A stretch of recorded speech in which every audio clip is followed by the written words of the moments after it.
analitik bahwa semakin teman-teman mengkoleksikan atau mengkawinkan data dengan beragam macam sumber, maka insight yang didapatkan itu semakin wow atau semakin luar biasa kayak gitu. Salah satu kemampuan soft skill, kalau bisa saya bilang ya soft skill dari seorang digital talent ya di dunia industri kita hari ini itu agility. Jadi kita harus agile terhadap skill-skill yang related dengan IT. Nah, kalau di dunia bisnis itu ada namanya ini ya, kalau kita belajar Prof Eka ini, karena Prof Eka MBA pasti tahu nih, strategic management ya Prof Eka ya. Maksudnya business intelligence ya? Maksudnya PI ya?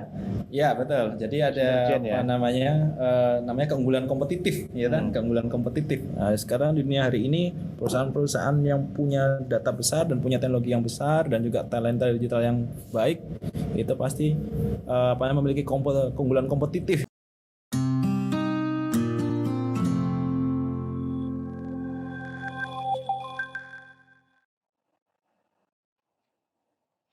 Oke, selamat sore teman-teman. Hari ini kita kedatangan tamu yang luar biasa, Mas Christo, ya, salah satu foundernya Sadasa.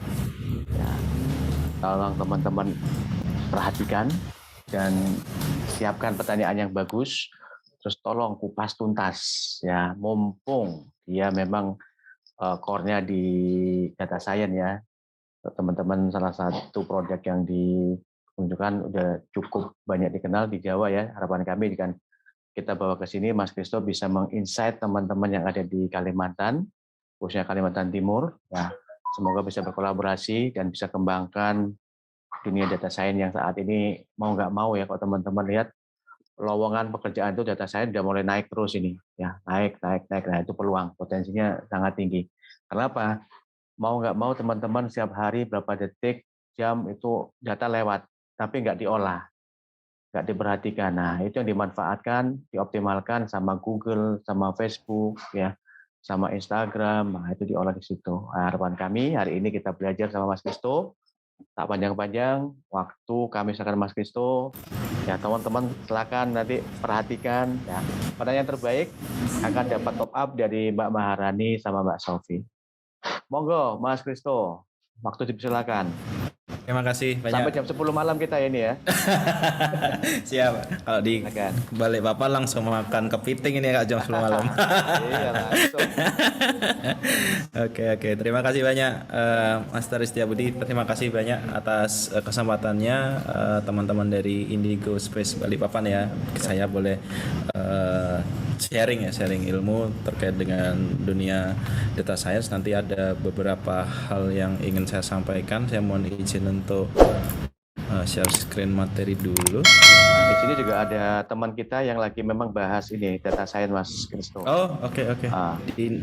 Ada Mas Iqbal, ada Mbak Elo, memang matematika situ. Boleh. Nanti kita akan diskusi bareng ya. Jadi materi-materi yang akan saya sampaikan sini mungkin saya lebih banyak bercerita tentang pengalaman pribadi saya melakukan proyek-proyek data science di berbagai institusi, baik institusi pemerintahan ataupun institusi privat, maupun juga nanti ada beberapa institusi akademik juga seperti itu.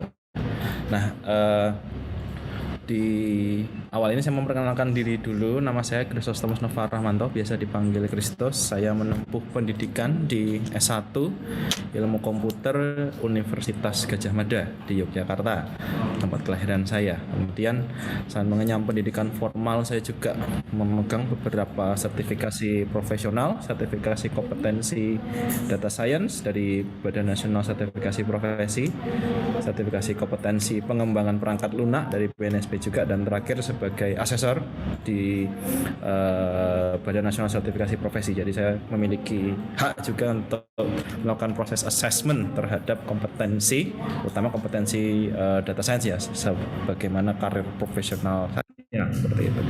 Nah, kemudian ceritanya kenapa saya sangat tertarik dan memiliki interest di bidang big data ini sebenarnya dimulai sejak saat kuliah saya dulu di tahun 2013 sampai 2017 ya. Saya kuliah di Fakultas Matematika dan Ilmu Pengetahuan Alam di UGM, dan saat itu saya tergabung di sebuah working research di laboratorium sistem komputer jaringan, dan kemudian saya dulu diserahi sebagai data engineer di laboratorium tersebut. Dan sebagai hasil akhirnya saya membuat skripsi seputar pembuatan framework untuk pengolahan data besar untuk data preservation process, dan tugas akhir saya ini dipublikasikan di di Proceeding International Conference on Science and Technology, ada di IEEE. Jadi kalau teman-teman mengetik nama saya di Google Scholar ini pasti ada publikasi saya ini, seperti itu. Dan kemudian sampai sekarang ini saya memiliki afiliasi profesional seperti yang sudah dijelaskan oleh Mas Tristia Budi tadi. Ada yang pertama ya sebagai head dan co-founder dari Sadasa Academy, dan kemudian juga saya aktif di asosiasi digital kreatif, salah satu asosiasi yang cukup besar di Yogyakarta yang mengumpulkan para startup dan pelaku industri digital kreatif di Indonesia gitu.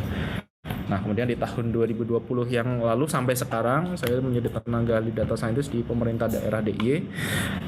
Kalau teman-teman mengikuti isu COVID-19 kan setiap pemerintah daerah di masing-masing provinsi itu memiliki situs coronanya ya. Nah, kalau nanti saya akan menjelaskan juga bagaimana peran seorang data scientist untuk memberikan pengalaman lebih lanjut ya kepada pemerintah daerah untuk memvisualisasikan data yang ada, utamanya tentang data COVID-19 seperti itu. Kemudian beberapa kali saya juga menjadi Big Data Analytics Trainer, mewakili Sadasa Academy di beberapa KLD juga, kementerian lembaga ataupun pemerintah daerah, ada di Bappenas, ada di BMKG, terakhir juga di BSSN, dan kemarin waktu cleansing data bantuan sosial bersama teman-teman di Provinsi DIY juga ya, dengan menggandeng KPK, saya menjadi tenaga ahli strategi nasional pencegahan korupsi. Kalau teman-teman masih ingat ada berita-berita tentang kebocoran data ataupun salah pemberian bantuan sosial, nah kan kita diminta oleh teman-teman KPK melakukan cleansing data tersebut. Jadi penerapan data scientist yang ingin saya sampaikan di meeting kita hari ini itu cukup berbeda. Biasanya kalau teman-teman melihat penggunaan data science, menggunakan big data analytics itu lebih dalam konteks bisnis gitu ya. Bahkan kalau saya lihat setelah menyemplung di dunia yang lain ya, dunia lainnya artinya di dunia data science di sektor publik atau di pemerintahan, ternyata itu data yang dikoleksi itu jauh lebih banyak daripada di sektor sektor swasta. Cuma memang perbedaannya adalah mereka di sektor sektor publik tuh belum terbiasa dengan teknis perapian data seperti kita di swasta kayak gitu. Kalau di swasta kan kita terbiasa dengan pembuatan sistem informasi, komunikasi application to application menggunakan API. Nah, itu belum menjadi best practice di dunia industri sektor publik seperti itu. Walaupun mereka sebenarnya bisa ke arah sana. Kita perlu melakukan untuk pembuatan kebijakan publik yang baik itu.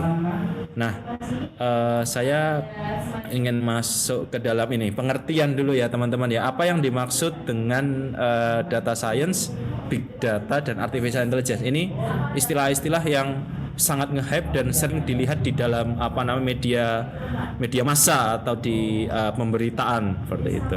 Nah, mungkin dari teman-teman peserta seminar hari ini atau Zoom meeting hari ini ada yang ingin memberikan urun saran gitu. Apa sih kira-kira, atau memberikan pendapat ya? Apa kira-kira bedanya itu data science, big data, artificial intelligence, dan machine learning? Ada yang ingin memberikan pendapatnya, boleh? Yo, Bisa teman-teman raise hand, monggo. Nah, kira-kira apa? Ini nggak ada benar dan salah nih, pretest aja. Silakan. Ada yang mau memberikan pendapatnya? Yang raise hand.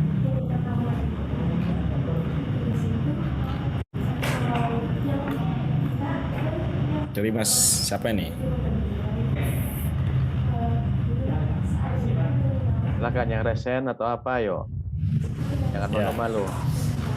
Oke, Mas Jeremy Hafiz nih ada di chat nih. AI program dirancang untuk memenuhi kebutuhan cipta. Oke.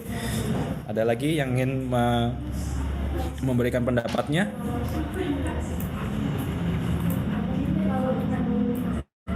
Dari Mas Fadil Fatur Rahman. Monggo.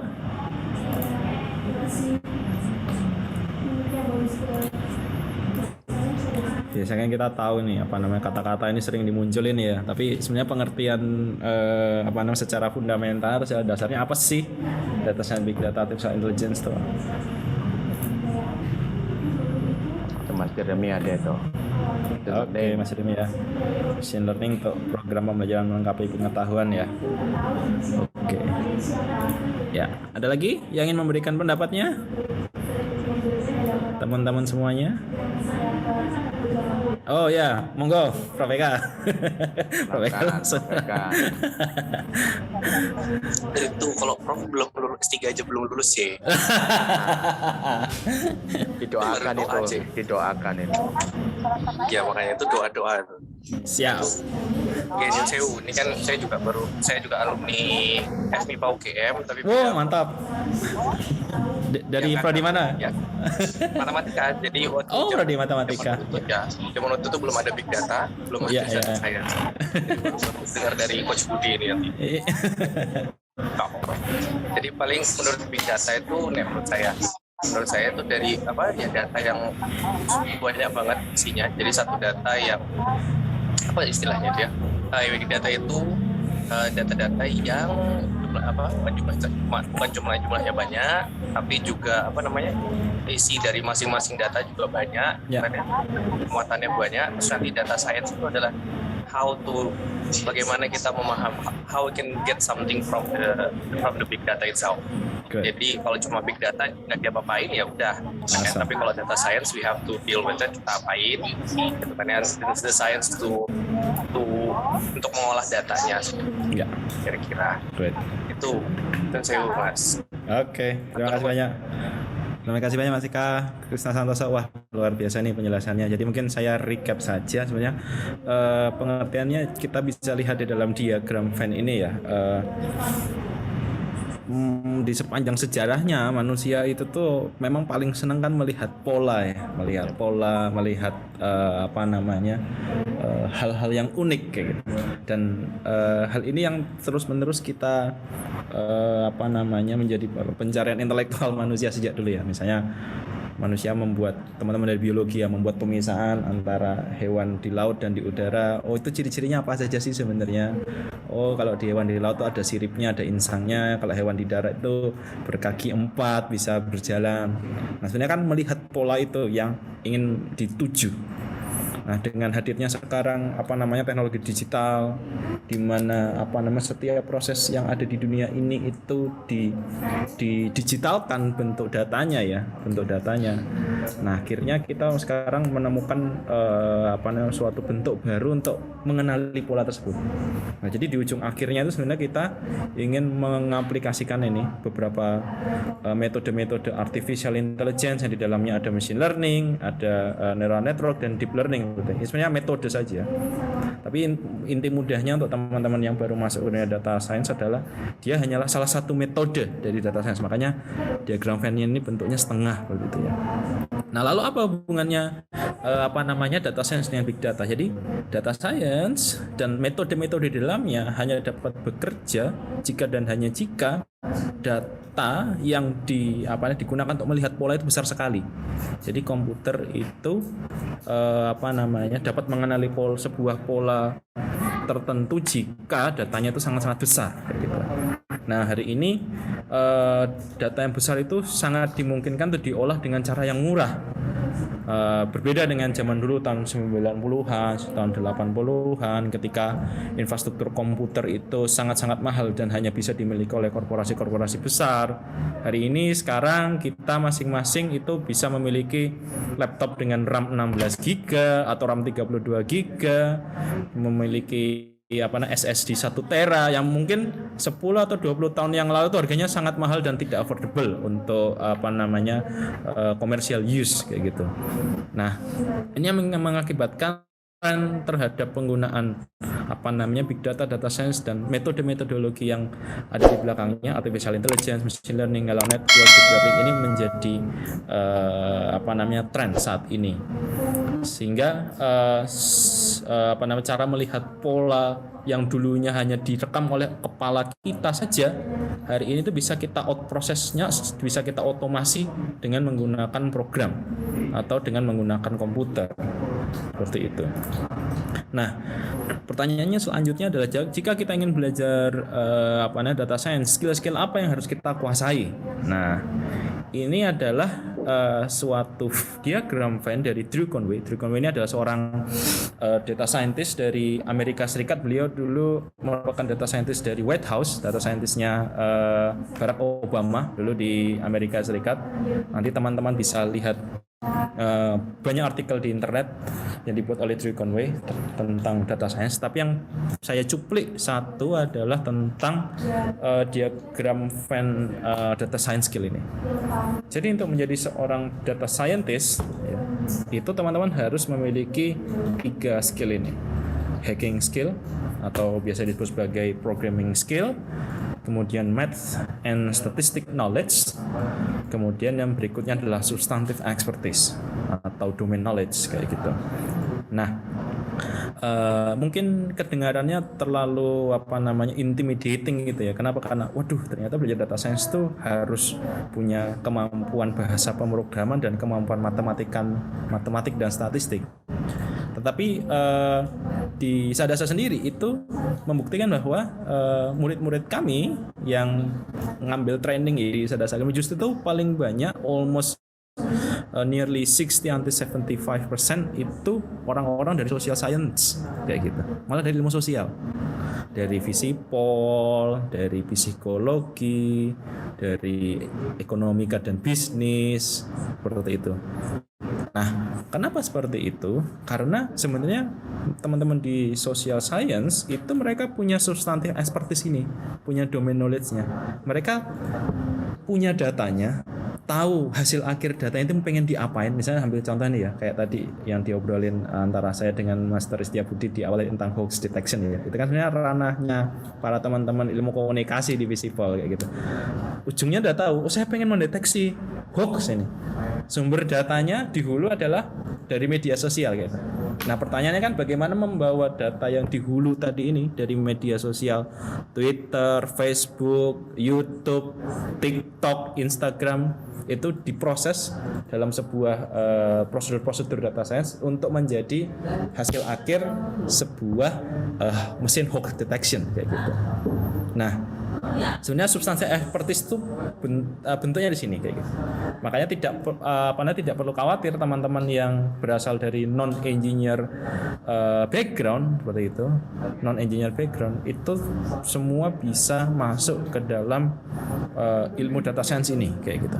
Karena pada dasarnya semua ilmu itu tuh mengkoleksi data, ya kan. Semua ilmu mengkoleksi data. Sekarang dengan metode-metode big data yang baru ini, data science juga, proses mengolah datanya ini yang diperbarui, kayak gitu.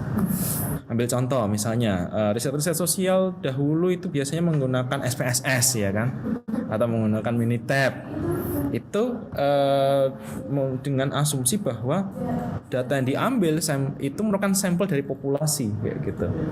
Nah, saat ini di dunia hari ini dengan adanya big data dan infrastruktur komputer yang murah dan cepat, ya murah sekaligus cepat, sekarang kita tidak perlu ngambil sampel lagi, bahkan seluruh populasi pun datanya kita bisa ambil, kayak gitu.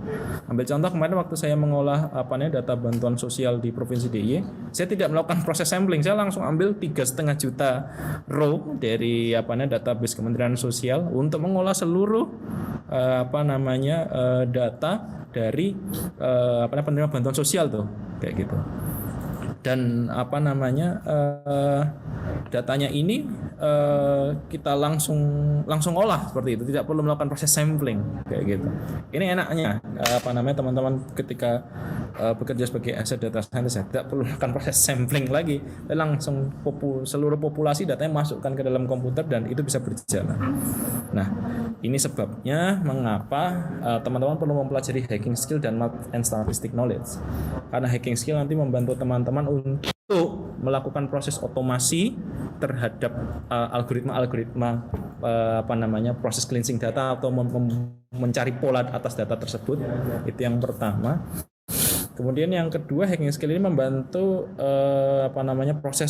proses pengolahan data yang bentuknya berulang-ulang atau iteratif ya, bahasa komputer yang berulang. Misalnya teman-teman ingin mengubah satu huruf saja di belakang nama penduduk kayak gitu. Kalau di Excel kita harus ketik satu-satu kayak gitu. Ya kalau cuma 200 baris atau 300 baris saja nggak apa-apa. Tapi kalau barisnya kayak tadi, jumlah penduduk DIY misalnya 3,7 juta.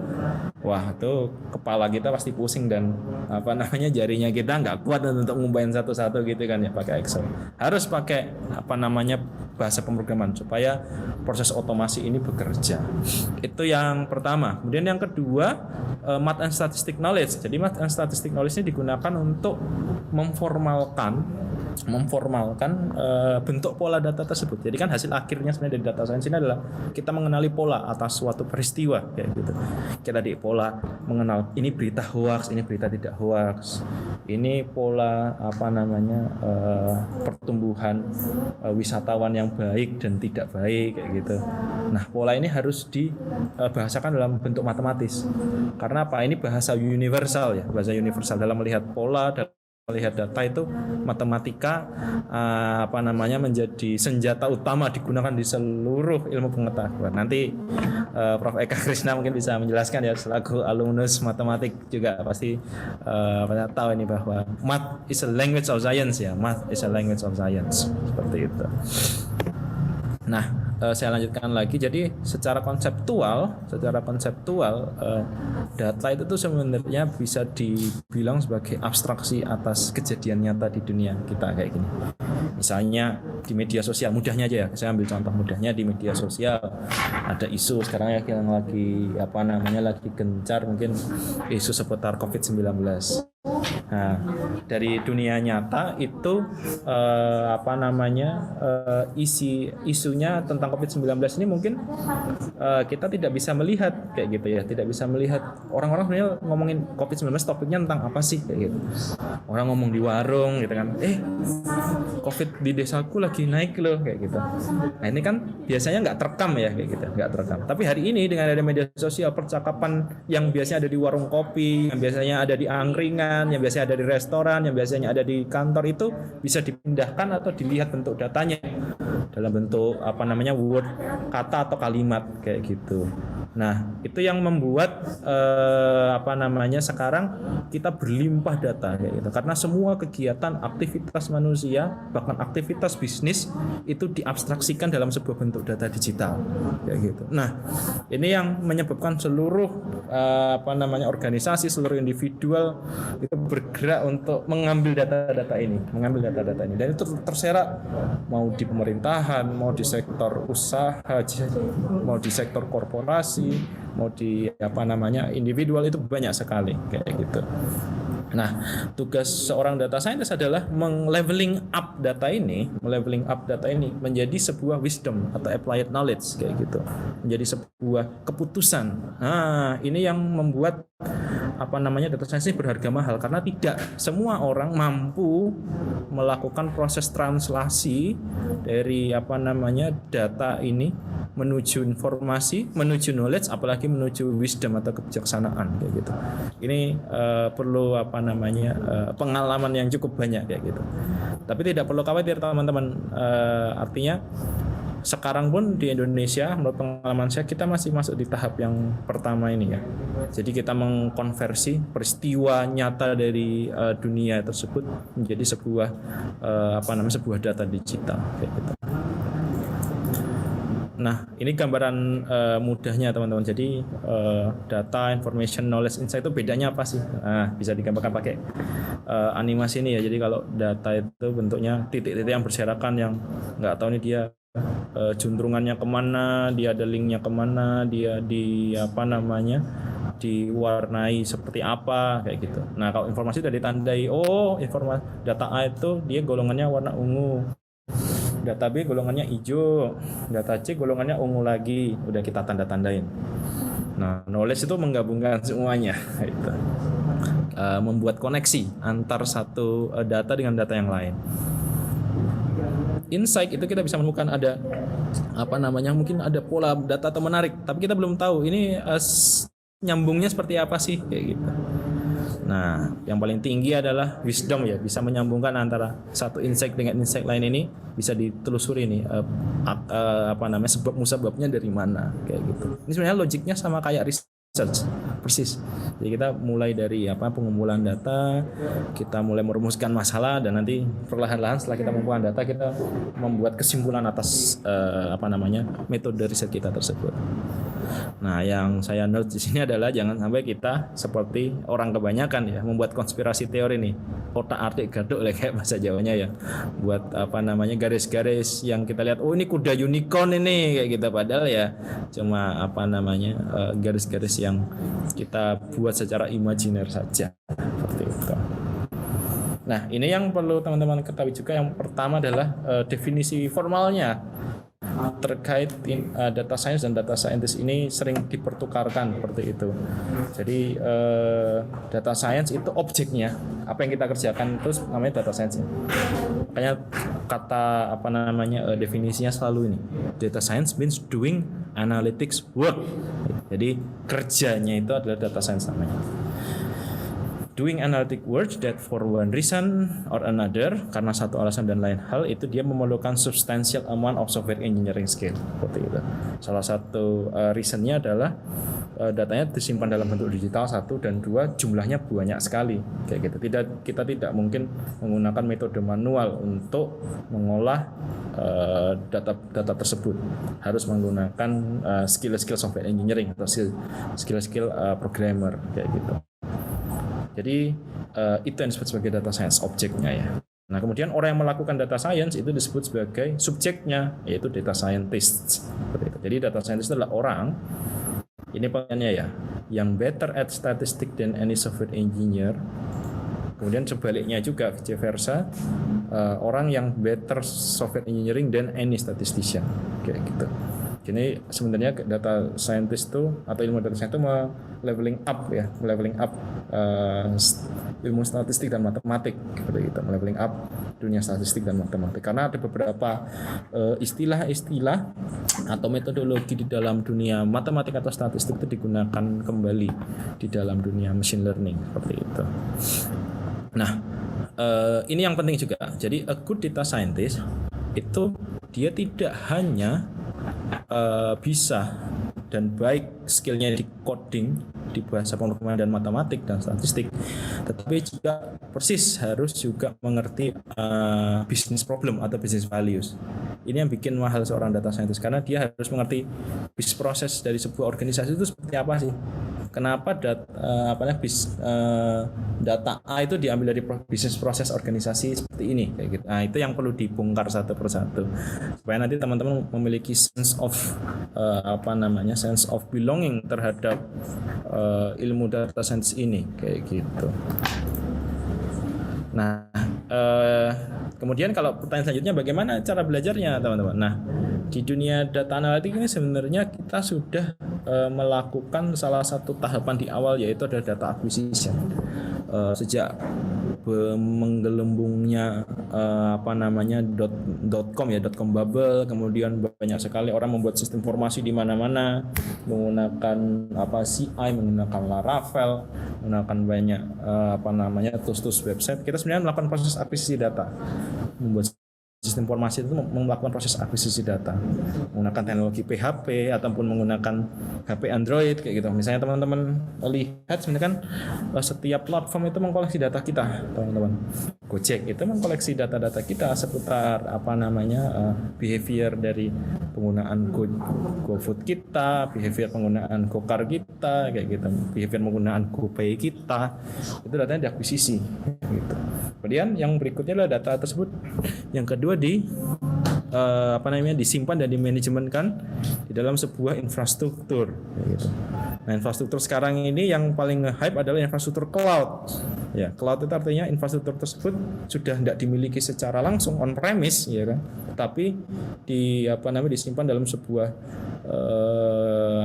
infrastruktur yang ada di awan sana, kayak gitu.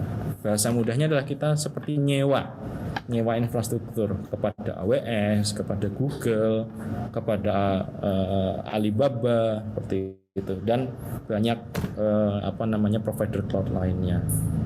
Nah, baru data science dan data analitik itu ada di tahap ketiga, teman-teman. Tahap ketiga, penggunaan metode data wrangling di awal ya, atau mungkin sebelumnya data import, data wrangling, kemudian proses pemodelan menggunakan machine learning atau artificial intelligence, itu ada di tahap ketiga ini. Jadi data science, data analytics, AI atau machine learning itu hanya bisa dikerjakan jika dan hanya jika kita punya datanya lewat proses akuisisi data yang pertama. Kemudian yang kedua, proses penyimpanan data yang baik dan betul, kayak gitu. Kalau tidak ada dua syarat itu, pemodelannya tidak akan jalan, kayak gitu. Pemodelannya tidak akan jalan. Jadi pekerjaan mengenai data analitik ini ditempatkan dalam sebuah konteks environment data life cycle ya. Nah, dan yang terakhir, ketika kita sudah membuat pemodelannya, kita membuat beberapa algoritma machine learning, proses analisisnya, kemudian hasil akhirnya adalah memvisualisasikan dan mengkomunikasikan hasil analytics kita. Nah, ini biasanya kita menggunakan tools dashboard analytics seperti Power BI, Tableau, ataupun meng-create secara manual menggunakan React atau Vue.js, kayak gitu. Ini yang menjadi best practice dunia industri data.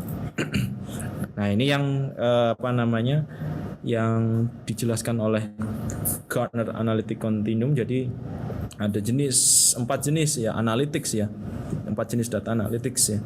Descriptive analytics, diagnostic analytics, predictive analytics, dan prescriptive analytics, kayak gitu. Kalau di predictive analytics ini yang sering gembar-gemborkan di media nih ya, AI, machine learning, predictive modeling, forecasting, itu ada di level ketiga nih, predictive analytics. Tapi sebenarnya analytics yang di bawahnya prediktif dan di bawahnya prediktif itu banyak sekali. Ada deskriptif dan diagnostic analytics, kayak gitu. Proses deskriptif analytics ini sangat mudah. Misalnya ingin melihat persebaran jumlah sekolah yang ada di provinsi Kalimantan Timur, misalnya seperti itu. Sebaran sekolah di SMP di Kalimantan Timur itu ada di kabupaten mana aja sih yang paling banyak, kayak gitu. Atau sebaran pendapatan asli daerah yang ada di provinsi Kalimantan Timur, misalnya seperti itu. Itu masih bentuknya deskriptif dan itu masuk level analytics gitu. Jadi teman-teman tidak perlu takut membayangkan analytics itu yang gede-gede, yang grander gitu, enggak. Dia sebenarnya dimulai dari step-step yang paling yang paling sederhana. Nah, step-step ini teman-teman tidak perlu menguasai seluruh analytics ini baru bisa disebut sebagai data scientist. Saya juga memulainya selalu dari bawah, dari descriptive analytics, diagnostic analytics, sampai predictive analytics dan prescriptive analytics. Dan itu teman-teman kerjakan sambil jalan, itu tidak masalah. Karena di dunia industri kita hari ini, apalagi industri data, pengalaman atau portofolio itu sangat penting, kayak gitu. Semakin teman-teman cepat memasuki industri data lewat magang mungkin ya, atau menjadi profesional yang earlier ya di dunia industri data ini, teman-teman semakin punya feel atau sense of data industry, karena apa yang teman-teman temui di kampus, apa yang teman-teman temui di universitas itu mungkin somehow berbeda sama sekali dengan apa yang ditemui nanti di dunia industri. Misalnya sekarang di Sadasa ini banyak teman-teman yang sedang magang MBKM ya, sekarang lagi ngetren ya magang MBKM di seluruh Indonesia. Dan teman-teman dari teman-teman yang magang di Sadasa ini bilang, ternyata di dunia industri nyata tuh machine learning tuh masih jauh ya ternyata ya, penggunaan machine learning. Kemarin kita di kampus tuh diajarin machine learning sangat sangat mendetail ternyata secara real industrinya belum membutuhkan sedemikian besarnya. Bahkan di dunia dunia pemerintahan ya pada khususnya ya, kita perlu mengedukasi teman-teman di government untuk melakukan proses pengkoleksian data yang benar, yaitu proses metadata yang tepat, atau proses pengambilan data yang continuous dan tidak ada error ya, ada simpangannya seperti itu. Nah, kemudian di di data scientist ini juga ada tangga karirnya. Ini saya ambil dari situsnya Government of UK, pemerintah Britania Raya. Jadi mungkin ASN-nya di Britania Raya itu sudah menggolongkan jabatan fungsional data scientist ya, di sana ada career path-nya. Ada mulai dari trainee data scientist, junior data scientist, senior data scientist, dan head of data science. Semakin ke atas kerjanya pasti semakin manajerial kayak gitu. Semakin ke bawah kerjanya semakin teknis. Dan kemarin sempat berbincang-bincang dengan teman-teman di Badan Siber Sandi Negara saat saya melakukan training data warehouse di sana. Ternyata di Indonesia, pemerintah Republik Indonesia juga sudah melakukan adopsi ya terhadap framework data scientist career path ini di ASN. Jadi kalau teman-teman mau mendaftar sebagai PNS, itu ada namanya jabatan fungsionalnya analis data ilmiah. Analis data ilmiah itu berarti akan menjadi seorang data scientist di kementerian, di lembaga ataupun lembaga setingkat menteri ataupun di pemerintah daerah seperti itu.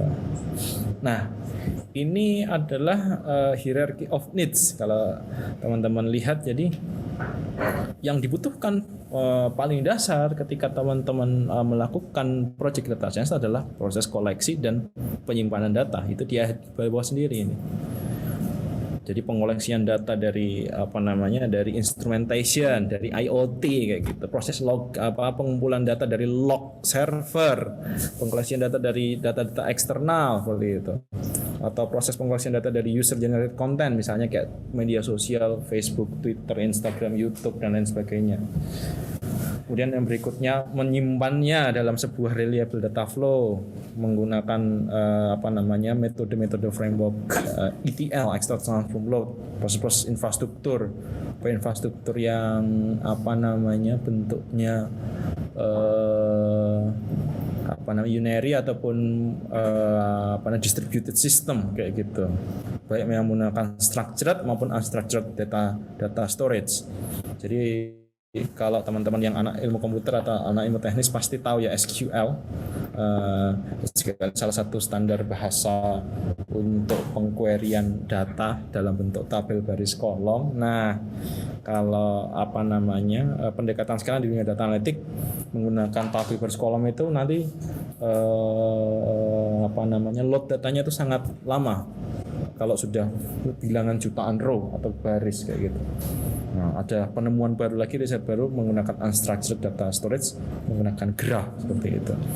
Dan nanti naik lagi ke atas itu sampai mulai dari export transform, aggregate dan labeling data, learn dan optimize sampai ke AI dan deep learning.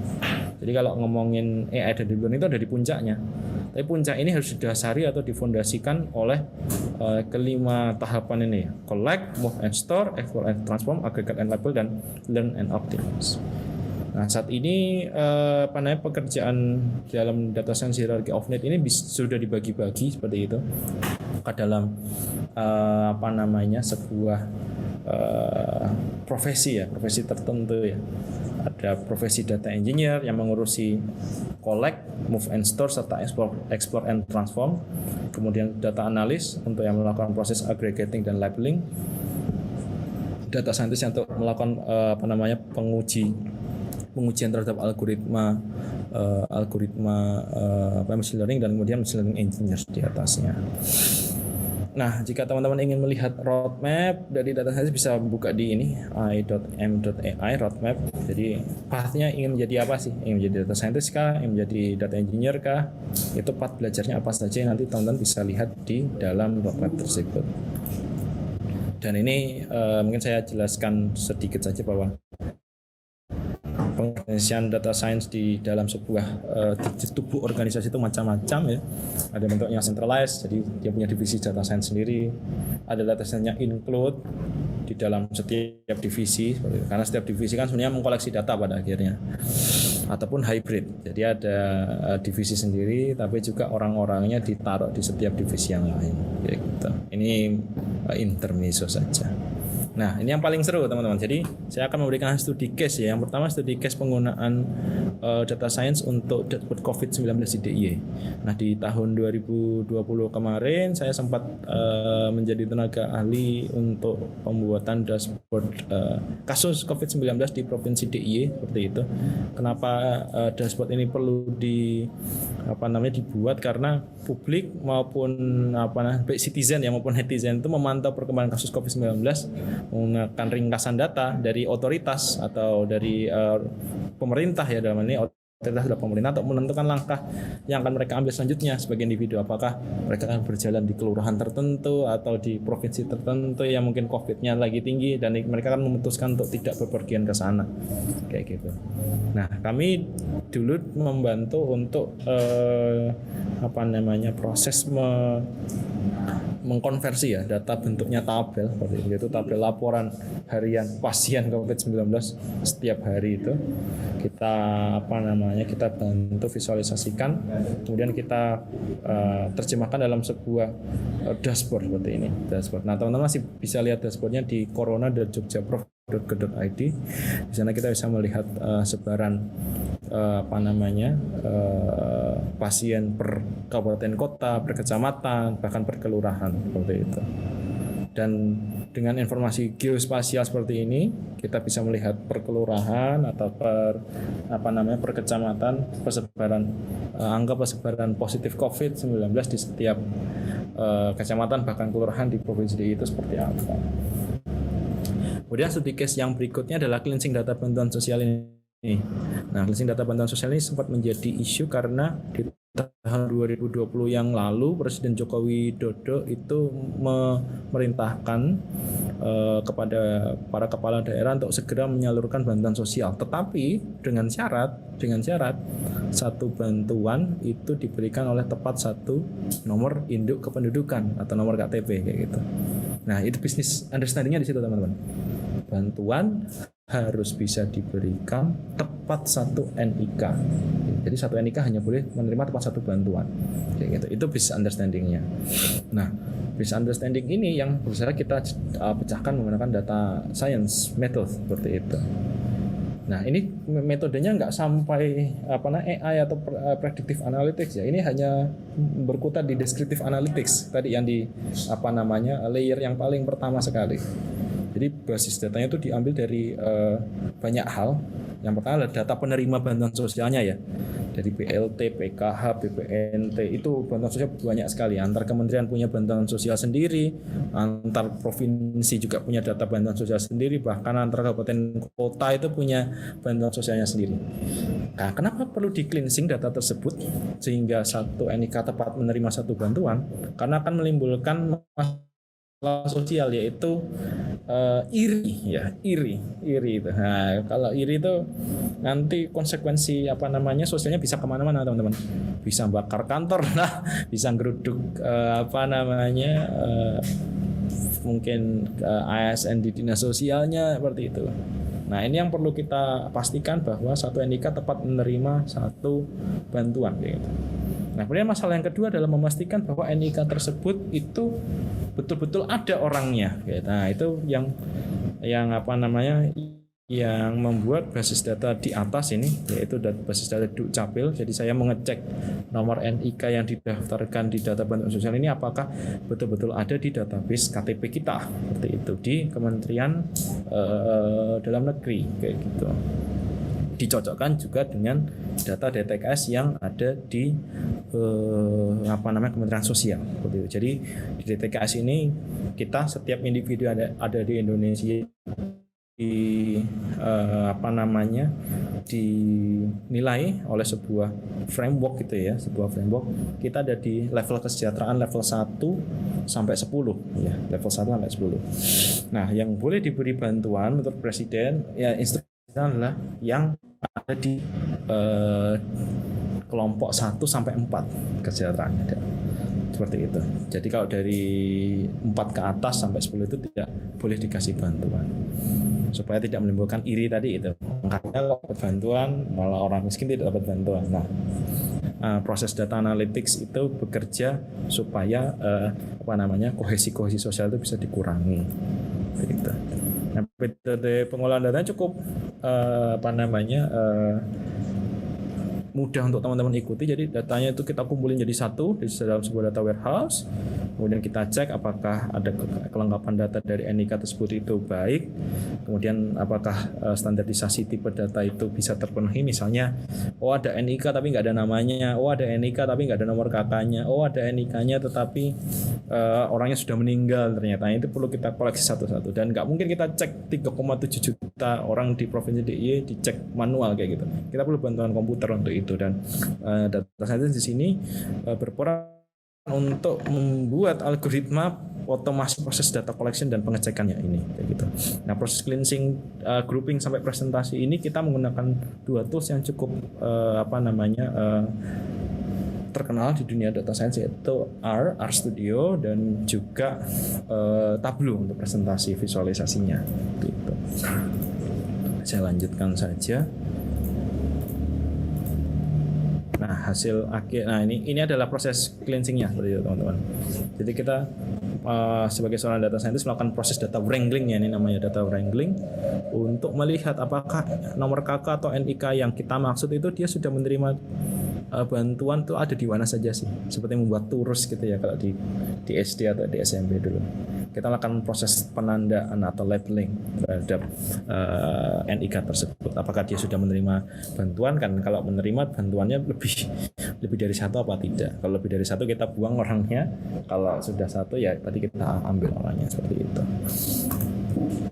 Nah, kemudian ini yang tools yang kita gunakan yaitu Tableau untuk memvisualisasikan hasil cleansing kita kepada pengambil kebijakan.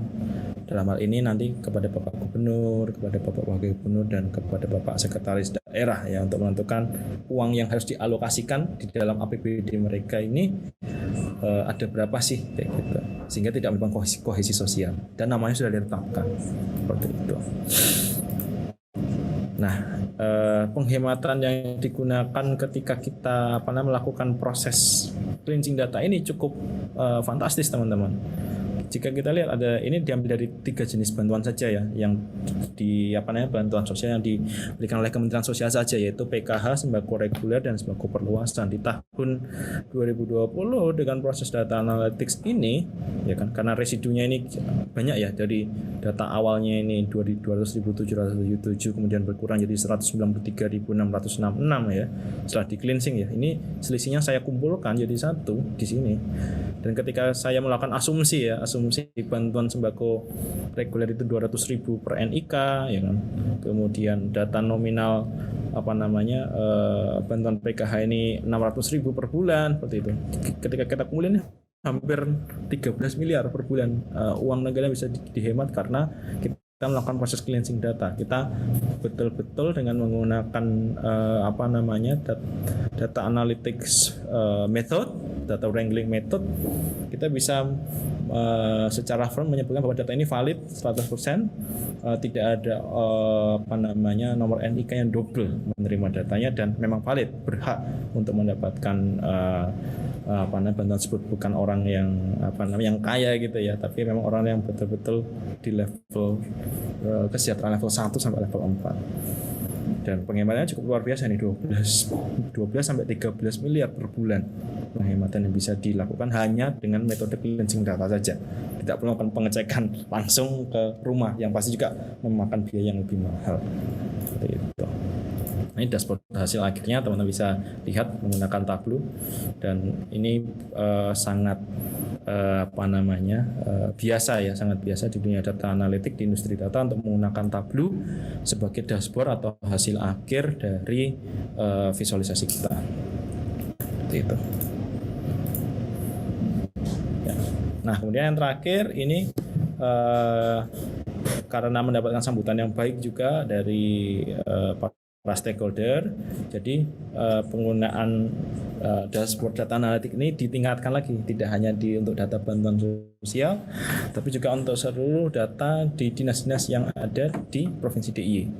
Jadi ada dari Dinas Pariwisata, di domain pariwisata ini ada Dinas Dishub Kominfo, jadi dari Dinas Perhubungan ya untuk berkaitan dengan mobilitas, jadi Dinas Koperasi dan UMKM untuk ekonomi, di Dinas Kesehatan seperti itu, seperti profil rumah sakit Provinsi DIY, profil tenaga kesehatan dan profil puskesmas, dan dimensi sosial misalnya tadi bantuan sosial seperti itu.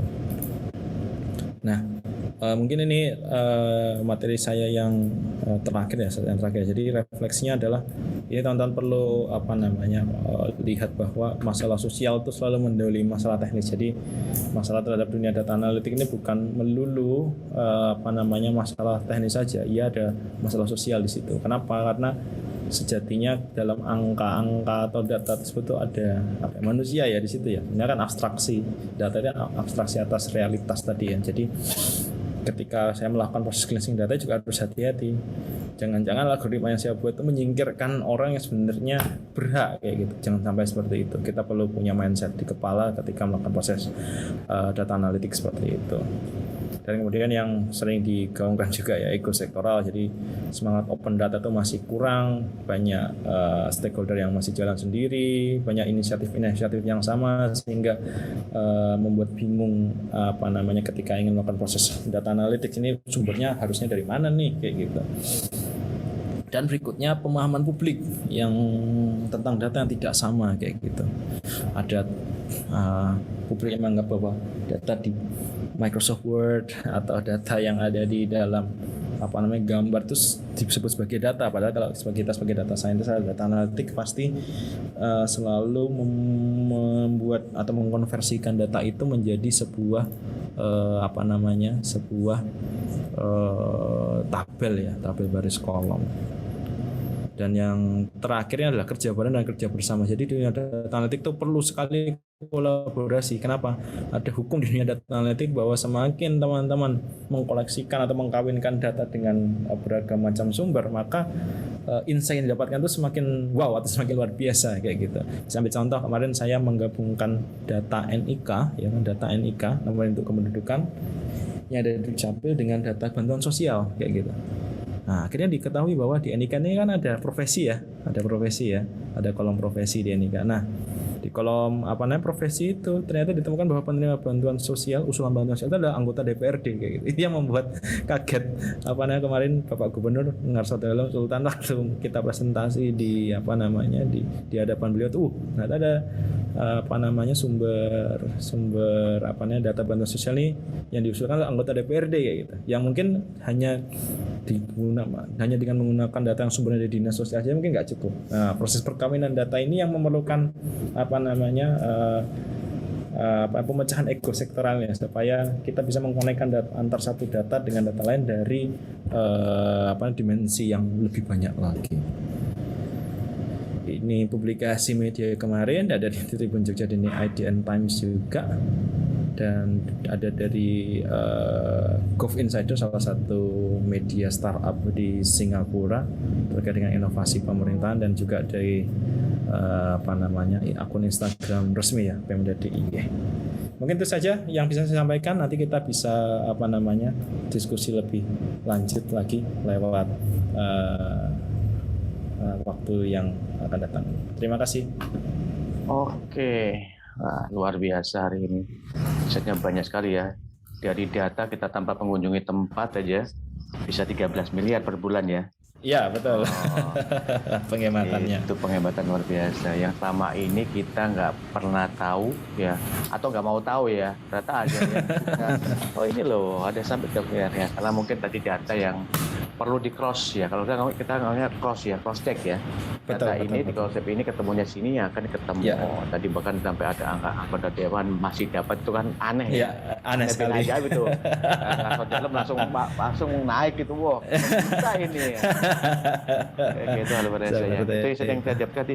Memang kita masih egosentris ya. Kalau boleh kata Mas ya, egosentris merasa bahwa kita tuh bagian yang penting. Padahal dengan kita melepas ego sentris masing-masing, kalau kita ngomong di government ya, OPD mau, otomatis akan dapat data yang lebih optimal ya. Itu Mas Kris. Ya, pasti itu.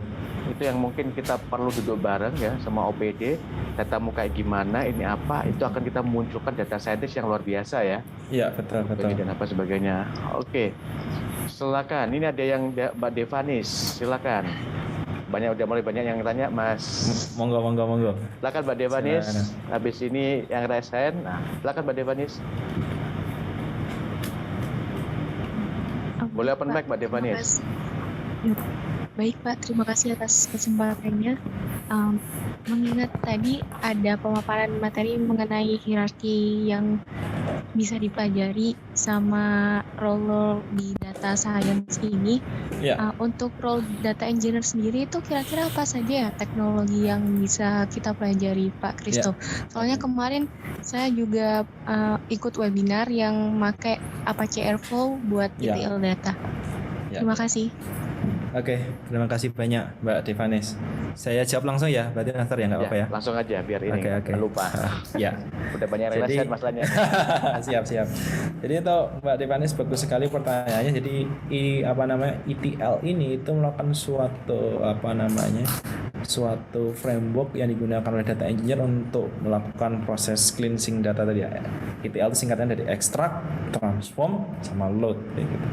Nah, memang di dunia data engineering ini banyak sekali platform yang ditawarkan di pasar ya. Salah satunya tadi yang sudah dibilang oleh Mbak Devanis adalah penggunaan tools Mbak, Apache Airflow ya. Apache Airflow. Nah, itu memang lagi ngetren nih. Tapi selain Apache Airflow ada juga teman-teman cloud yang besar ya, para tech giant, Google dengan Google Cloud Platform-nya, kemudian Amazon dengan Amazon Web Service-nya, dan Alibaba Cloud. Itu juga mereka mempunyai tools data engineer di sana.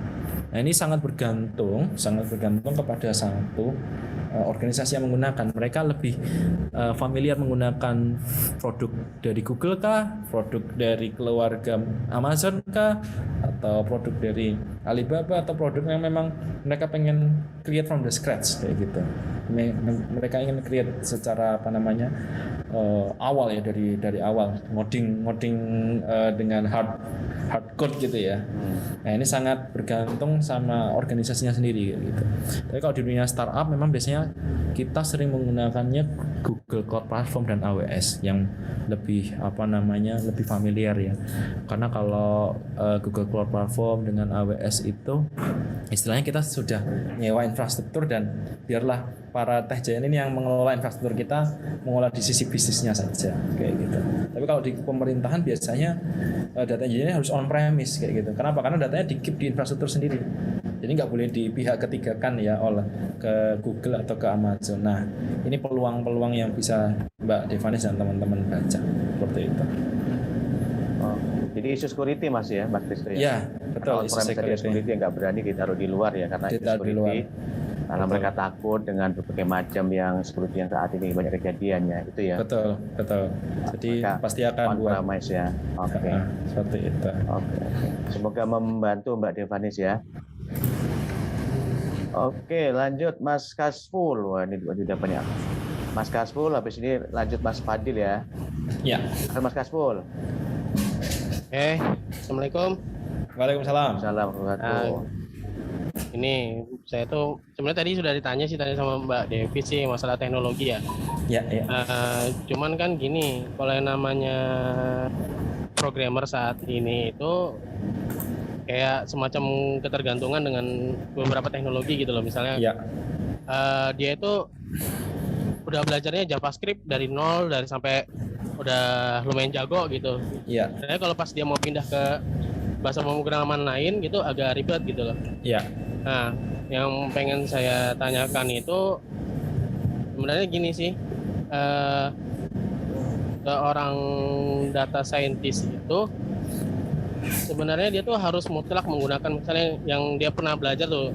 Saya kan juga sempat ikut belajar data scientist di Kementerian Tenaga Kerja tuh. Ya. Dia akan pakai Python. Iya. Pakai Python. Kalau saya ini sekarang lebihnya ke JavaScript. Cuman kalau untuk Python gak ada masalah sih sebenarnya, cuman kayak belajar baru lagi gitu loh. Ya, ya. Nah, kalau memang yang namanya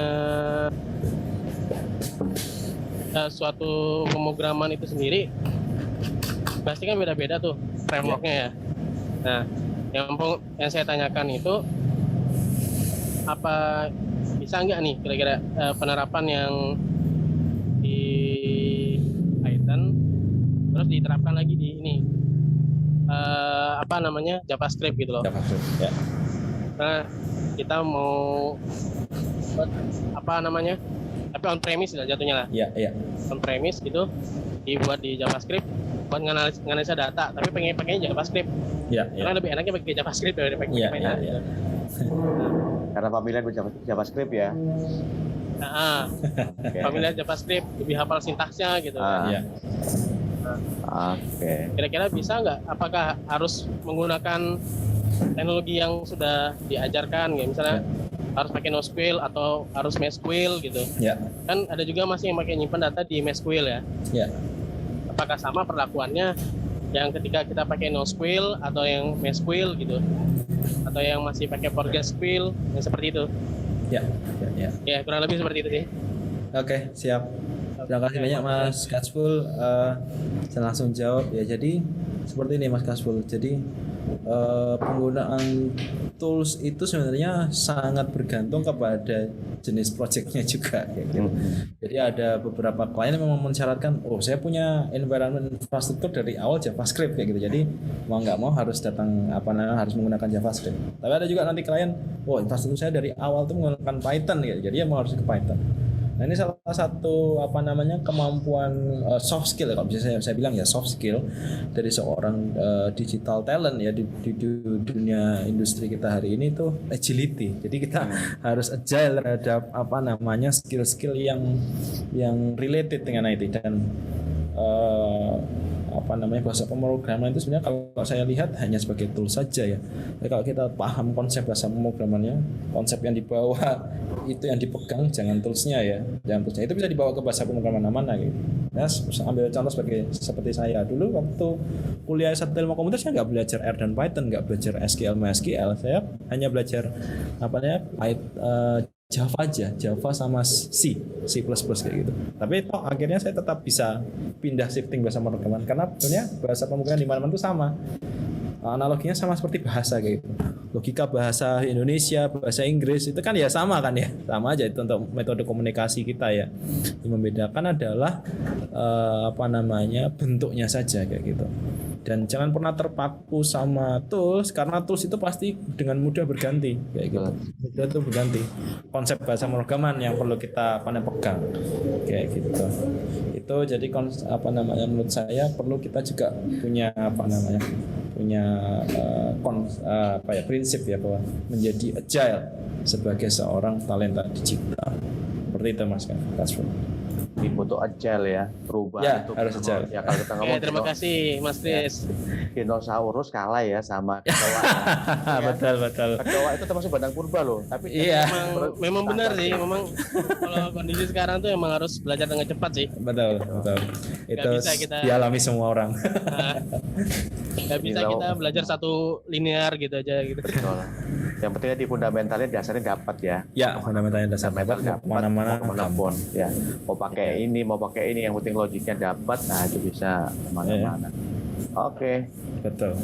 Lanjut Mas Fadil, silakan Mas Fadil. Habis ini kita bacakan yang chatting ya. Silakan Mas Fadil. Oke, selamat siang Om Chris dan Om Budi. Selamat siang. Om Chris ini kan tadi udah kita lihat jejak perjalanannya sebagai data scientist itu udah panjang ya Om ya, udah bisa kita bilang kayak expert gitu. Cuman mungkin bagi kita teman-teman yang baru mau memulai itu mungkin kayak gini pertanyaannya. Dengan pengetahuan Om yang sekarang, kalau dipikir-pikir kayak misalnya Om tuh mau mulai belajar data science dari awal lagi, itu kira-kira roadmap yang ideal dengan pengetahuan Om yang sekarang tuh kira-kira gimana gitu? Ya, kan Om udah ngerti banget nih. Milestone-nya ya. Iya, cuman kita kan sebagai yang baru-baru ini belum tahu gitu kira-kira. Ya gitu kan. Sama satu lagi, kalau misalnya kita udah biasa jadi data analis atau data scientist di bidang swasta yang biasanya itu bisnis oriented gitu, terus tadi shifting ke kayak yang public pemerintahan gitu, kira-kira tantangannya itu apa gitu? Ya. Kasih. Mantap, pertanyaan bagus banget ini Mas Fadil. Jadi ini pertanyaan yang mungkin pertanyaan kunci ya. Kalau saya disuruh kembali ke depan, ke belakang lagi harus belajar apa sebagai data scientist. Betul.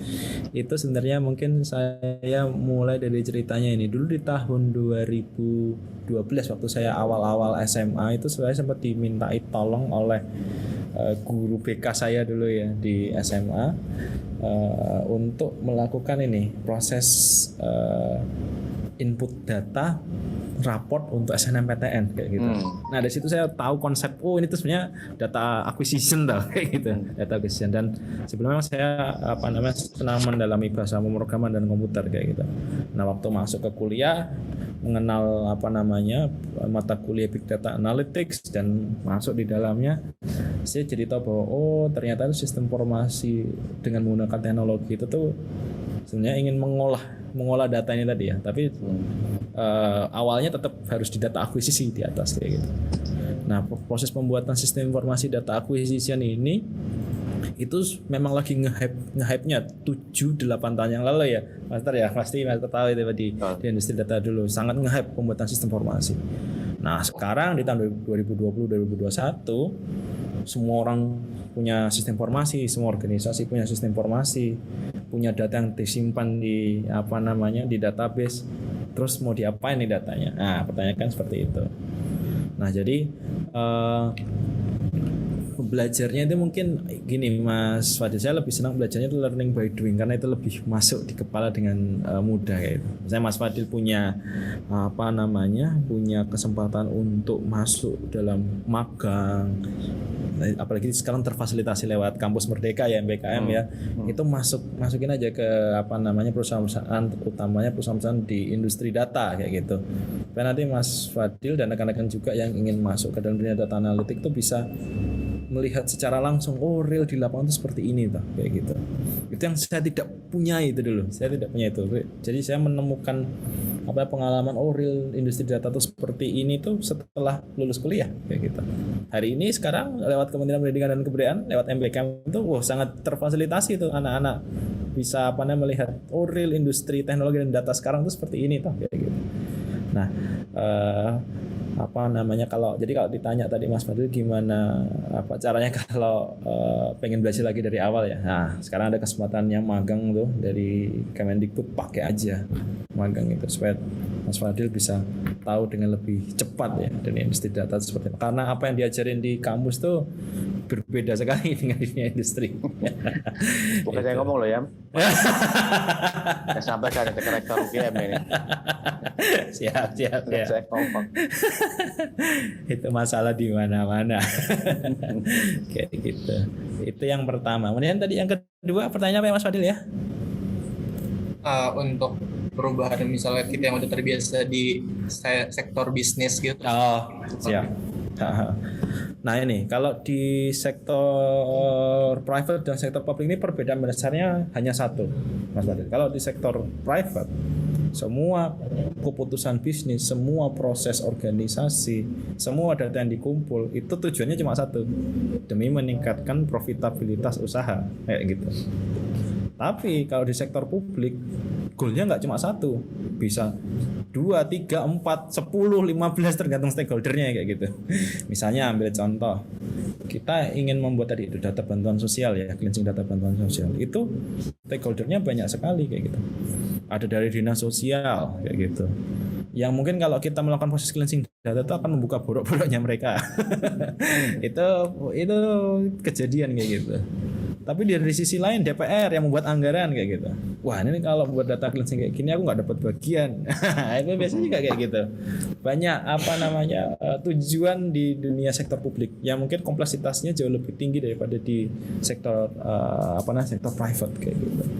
Nah pengalaman ini yang mungkin menurut saya perlu juga ada teman-teman yang menjadi data scientist di sektor publik kayak gitu. Kenapa? Karena data scientist di sektor publik ini sangat-sangat dibutuhkan. Belum banyak orang yang mau terjun di dunia data science di sektor publik. Karena selama ini kayak bootcamp yang lain ya, bootcamp yang lain itu selalu menjual pengetahuan seputar big data analytics itu untuk sektor private. Nah, yang seperti kami di Sadasa ini misalnya punya topik tentang text mining, social network analysis, dan beberapa topik-topik sosial lainnya ini yang tidak dimiliki oleh tempat lain, sehingga menurut saya perlu juga teman-teman untuk punya akses ke sektor publik tersebut. Dan sudah saya sebutkan juga di presentasi tadi bahwa pemerintah sudah punya jabatan fungsional data scientist di ASN, di PNS, itu namanya analis data ilmiah.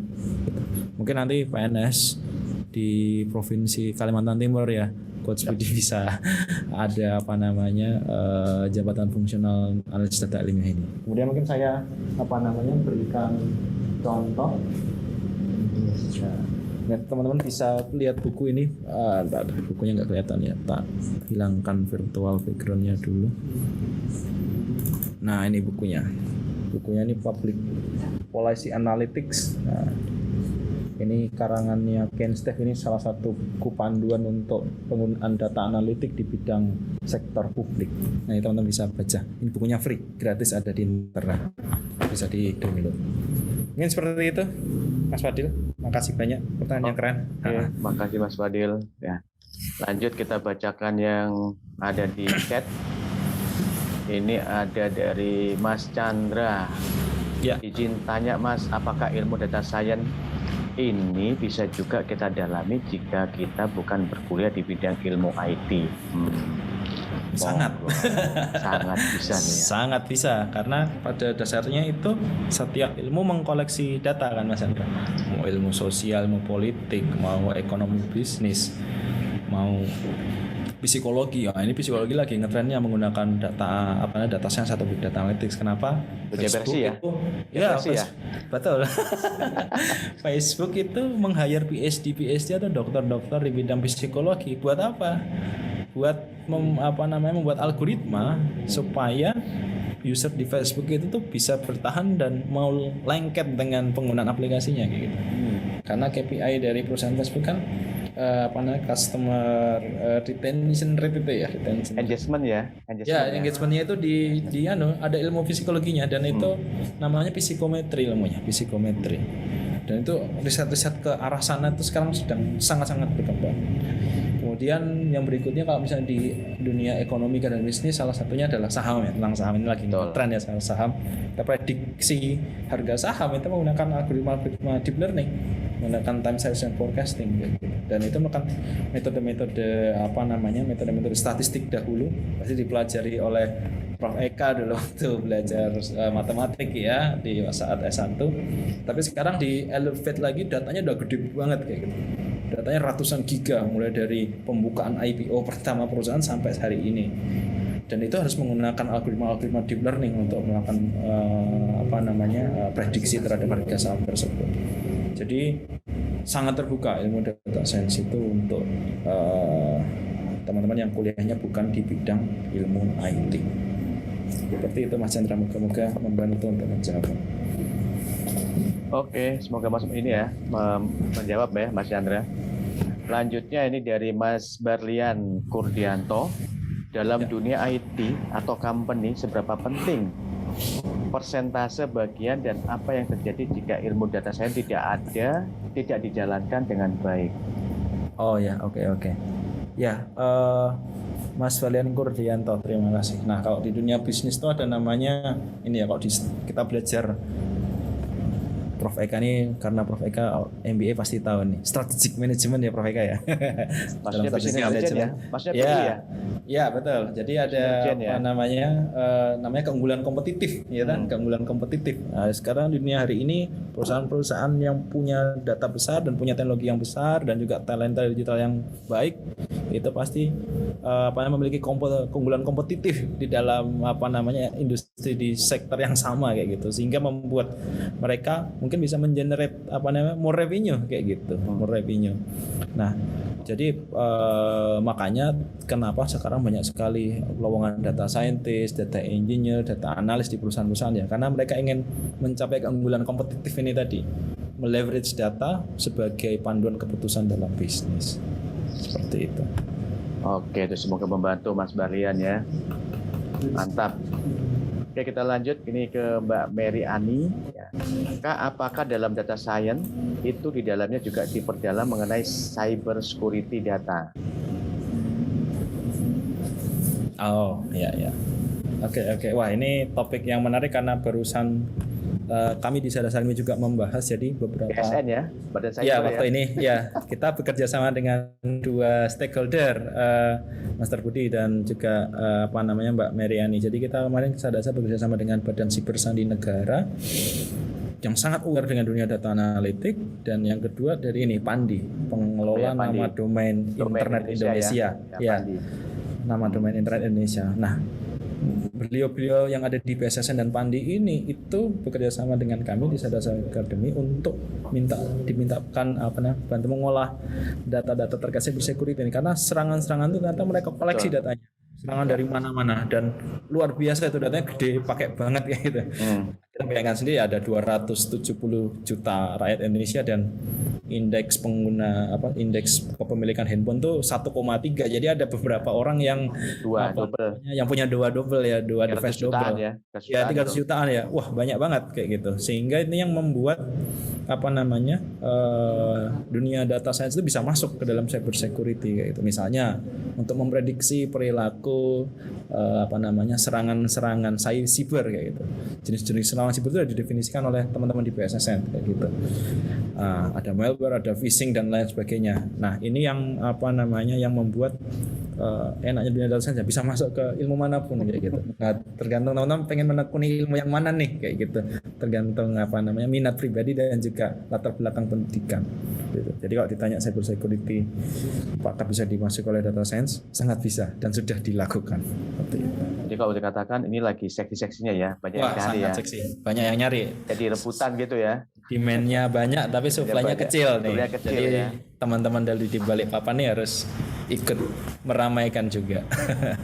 Oke. Semoga membantu Mbak Mary tadi ya. Oke, kita lanjut ke Mas Jeremy Hafiz. Kak, dari semua kinerja dan job desk yang diteliti dan membutuhkan konsentrasi yang tinggi, berapa gaji atau salary yang kita dapatkan yang diberikan oleh perusahaan atau pemerintah ketika menjadi profesi data engineer atau data scientist dalam per bulan per project? Wih, bikin tahu kantong ya Mas Chris ini. Ya, boleh. Kalau dari kompensasi money dari dunia data science data analytic sangat menjanjikan ya. Jadi misalnya satu kali project saja itu kalau di government seputar data analytic, data scientist ya mungkin yang teman-teman bisa kerjakan around 2-3 orang saja ya, around 50 sampai 100 juta itu pasti dapat kayak gitu. Cuman itu teman-teman harus mulai dari business understanding, kemudian proses data collecting, nanti kemudian data modeling sampai data presentation. Itu kalau menurut saya ya selalu menggunakan istilah ini sih, high gain high risk ya, gain high risk, selalu seperti itu. Jadi selain dengan penggunaan konseptual supply and demand ya, semakin kecil supply-nya kemudian demand-nya semakin besar maka harganya semakin naik, itu yang pertama. Kemudian konsep yang kedua high gain high risk kayak gitu, karena kita memberikan sebagai data science kan memberikan usulan sebuah kebijakan ya kepada pengambil kebijakan, dan ini berdampak sosial yang tinggi, tidak hanya di sektor privat, sektor publik, berdampak ke seluruh warga masyarakat yang ada di situ. Makanya harus digaji mahal kayak gitu supaya kerjanya benar. Kalau nggak gitu nanti kita membuat analisisnya ngawur-ngawuran. Betul itu. Jangan mau murahan ya, karena ilmunya luar biasa. Seperti itu. Ada ilmunya dan itu memang butuh resiko yang harus ditanggung teman-teman gitu. Karena rawan, katanya kalau no pain no gain ya. Kalau kita Betul. Oke, lanjut nih dari Mas Muhammad Faridan Sutaria. Izin tanya Kak, apakah understanding business problem atau values dapat dipelajari, dilatih secara otodidak atau harus berdasarkan pengalaman? Ya, oke. Nah ini pertanyaan menarik ini Mas Muhammad Faridan. Kalau ditanya understanding business problem itu bisa dilatih secara otodidak atau berdasarkan pengalaman ya. Kalau bisa dipelajari dilatih sebenarnya ada caranya. Itu pasti teman-teman sudah pernah mengalami di kuliah ya biasanya. Tapi kan apa yang terjadi di teori di textbook kuliah itu belum tentu itu terjadi di di tempat kita, karena textbook itu dibuat di luar negeri ya, di Amerika itu melakukan case study dari perusahaan-perusahaan di European, di American seperti itu. Tapi mungkin tidak sesuai dengan konteks lokal kita, konteks sosial kita di Indonesia. Maka dari itu, berdasarkan pengalaman saya memang understanding business problem ini berdasarkan pengalaman gitu. Kalau kan terjun langsung aja. Itu mau terjun langsung dari sebagai sebagai administrator dulu, hanya mendengar di meeting aja, kalau project big data itu kayak gini gitu, nggak usah sampai level analytics itu ya, nanti baru naik jadi seorang data scientist atau data engineer. Itu yang yang saya alami kayak gitu. Jadi saya memang alami dari mendengar dulu, dari dosen lihat project data analytics tuh, modelnya smart city kayak gini, penggunaan data tuh kayak gini tapi saya bayangin di kepala aja dulu, baru nanti dikasih kesempatan untuk menjadi seorang profesional di bidangnya dan memang diserai tugas teknikal sebagai seorang data scientist seperti itu, Mas Muhammad Faridan ya. Jadi butuh terjun langsung ya, biar tahu ya. Kalau teori banyak teman-teman bisa di YouTube atau ikut komunitas. Betul. Tapi yang memang pengalaman yang paling bagus tuh teman-teman terjun langsung. Iya. Bisa tahu ternyata ini ada problem di sini, lebih nyaman lah ya dalam merasakan langsung. Betul. Itu yang saya kami terjun langsung lebih enak. Kita bisa langsung di sini langsung. Oke, kita lanjut ke Mas Yusril Maulana. Kak, bagaimana cara agar bisa menjadi data scientist atau analis yang stand out? Ya. Selain dari portofolio yang baik, apalagi untuk yang belum memiliki pengalaman di bidang data yang legit, mantap. Monggo Mas. Ya. Yusril Maulana. Mas Yusril Maulana, pertanyaannya menarik juga ini ya. Bagaimana menjadi data scientist atau data analis yang stand out? Yang pertama itu adalah mau belajar terus kayak gitu. Itu data scientist dan data analis yang paling stand out itu orang yang mau belajar terus, karena ilmu data science ini ilmu baru, metodologinya berkembang dengan sangat cepat. Kalau teman-teman buka di Google Scholar ataupun lihat paper atau jurnal ilmiah terkait metode-metode lagi naik deep learning, itu lagi banyak sekali riset-riset yang bergerak ke sana. Dan data scientist atau data analis yang stand out itu yang mengetahui metode-metode yang baru, tapi sekaligus bisa menerapkan metode baru itu di konteks yang tepat. Nah, itu yang bikin teman-teman stand out kayak gitu. Nah, caranya bagaimana supaya bisa study stand out? Ya lagi-lagi harus nyemplung langsung, harus tangan kotor ya ke dunia real industri kayak gitu, supaya teman-teman ini bisa ngerasain langsung nih, ternyata kerja di industri data seperti ini toh, ternyata beda banget ya sama apa yang saya lihat di YouTube, apa yang saya lihat di pelatihan mungkin ya. Karena mungkin kalau di YouTube ada pelatihan nih datanya udah dirapikan sebelumnya kayak gitu. Tapi kalau teman-teman masuk di industri data yang asli, datanya hancur-hancuran tuh. Namanya bahasa Inggrisnya messy data gitu.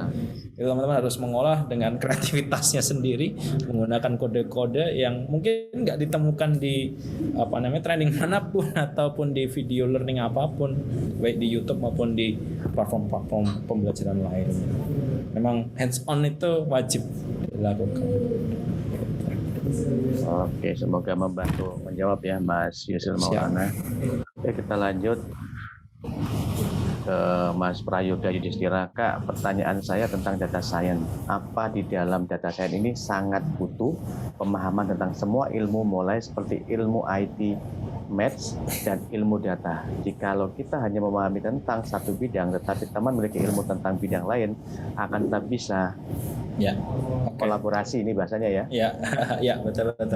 Wah, ini pertanyaan yang bagus banget nih dari Mas Prayoga Yudhistira. Jadi memang betul bahwa orang untuk menguasai 3 skill itu, skill programming, skill matematis, skill domain knowledge itu istilahnya kalau bahasa Jawa wong dewa gitu ya, orang yang dewa banget gitu ya. Nggak susah sekali untuk nyari orang bisa tiga-tiganya kayak gitu. Tiga-tiganya. Kalau bisa tiga-tiganya mungkin dia sudah jadi data scientist nggak di Indonesia, mungkin di Amerika, diambil sama Google kayak gitu. Laris ya. Ada laris pasti datang kemana dia dah kemana-mana itu diambilin sama Teh Jayan. Nah memang dengan keterbatasan skill SDM tersebut, makanya biasanya kalau di perusahaan tuh skill programming skill, math and statistic knowledge dan domain knowledge ini dikuasai oleh tepat satu orang kayak gitu. Tapi ini bukan sebuah binary ya. Jadi orang ini orang A harus menguasai programming tok kayak gitu. Orang B harus menguasai math and statistical skill tok. Orang C ini harus menguasai domain knowledge tok atau domain expertise enggak. Biasanya mereka condong kayak gitu. Orang ini condong 70% ke programming, 20% ke math and statistic, 10% ke domain knowledge kayak gitu. Orang ini condong 50% di domain knowledge, 30% di programming, 20% di matematik. Ya biasanya kayak gitu modelnya yang selama saya temukan berproject consulting serta data analytic. Nah, kalau jika teman-teman lebih memahami satu bidang tersebut, baik programming, math and statistical skill maupun domain knowledge, itu nggak masalah, dan nanti biasanya tetap akan di backup dalam bentuk tim kayak gitu. Nanti akan dikelola oleh seorang project manager ya misalnya, seperti itu. Itu masih bisa berjalan project data science-nya, dan itu praktek yang lumrah di Indonesia. Seperti itu. Kalau dikatakan udah Superman is dead ya, nggak ada yang sendirian powerful ya. Nah, jadi kalau dikatakan ini ya Mas Kris ya, Superman is dead ya, udah mulai The Avenger ya, kolaborasi betul. Kolaborasi Harus seperti itu. nggak bisa sendirian. Nah, dengan kolaborasi kita bisa lebih Bisa sendirian. Oke, lanjut. Pasti. Ini Mas Faridian Sutaria nanya lagi ini. Apa yang harus disiapkan sebelum magang sebagai data science? Oke, siap. Jadi Mas Faridian sebelum ingin magang sebagai data scientist perlu juga mengenal data scientist secara kulit aja dulu, nggak apa-apa. Bisa belajar R atau Python dengan otodidak dulu di di Datacamp kah, atau mungkin di YouTube juga banyak ya. Dan misalnya ada proyek-proyek kecil-kecil yang mengerjakan studi case seputar data analitik, itu disimpan dalam GitHub. Di GitHub itu kan sebenarnya kayak profesional portofolio etalase kita sebagai seorang programmer. Dan itu biasanya saya misalnya di Sadasa ini ya ada orang yang mau magang, kita ngelihat punya GitHub nggak? Kalau ada GitHub kita lihat proyek apa yang pernah dikerjain kayak gitu. Sehingga kita bisa punya bayangan, anak ini nih punya kemampuan di sini setelah kita lihat codingannya kayak gitu. Itu yang saya perlu disiapkan sih untuk teman-teman yang ingin magang sebagai seorang data scientist. Mulai aja dulu belajar R, belajar Python atau belajar bahasa pemrograman data lain. Kemudian menerapkan studi case kecil-kecilan aja, ditaruh etalasenya di dalam GitHub, dan itu nanti bisa dipamerin nih di magang. Misalnya saya mau magang data scientist, apa bukti yang bisa data scientist? Lihat GitHub saya Pak, kayak gitu. Ini pasti jadi modal kunci yang baik untuk teman-teman bisa masuk menjadi seorang data scientist intern seperti itu. Oke. Masih ada dua. Mas Kasper sebentar ya. Nanti Mas Erik. Tanya Mas Erik ini. Iya. Jadi Mas Erik ini pertanyaannya, bagaimana menurut Mas Kris mengenai AI di masa mendatang di mana semuanya akan serba teknologi atau komputer? Melihat dari pernyataan para ilmuwan yang terkenal seperti contohnya Stephen Hawking yang mengatakan mengenai betapa menakutkannya AI di masa mendatang yang bahkan mampu men-take over manusia. Wih, mantap ini. Wah, ini bacaannya Stephen Hawking sama ini Yuval Noah Harari. Ya, mantap Mas Erik. Nah, ini pendapat pribadi saya saja ya. Jadi menurut saya sebenarnya artificial intelligence yang kita gunakan hari ini itu nggak semuluk yang ditulis di buku-buku kayak gitu. Kenapa? Karena ternyata itu ada keterbatasan.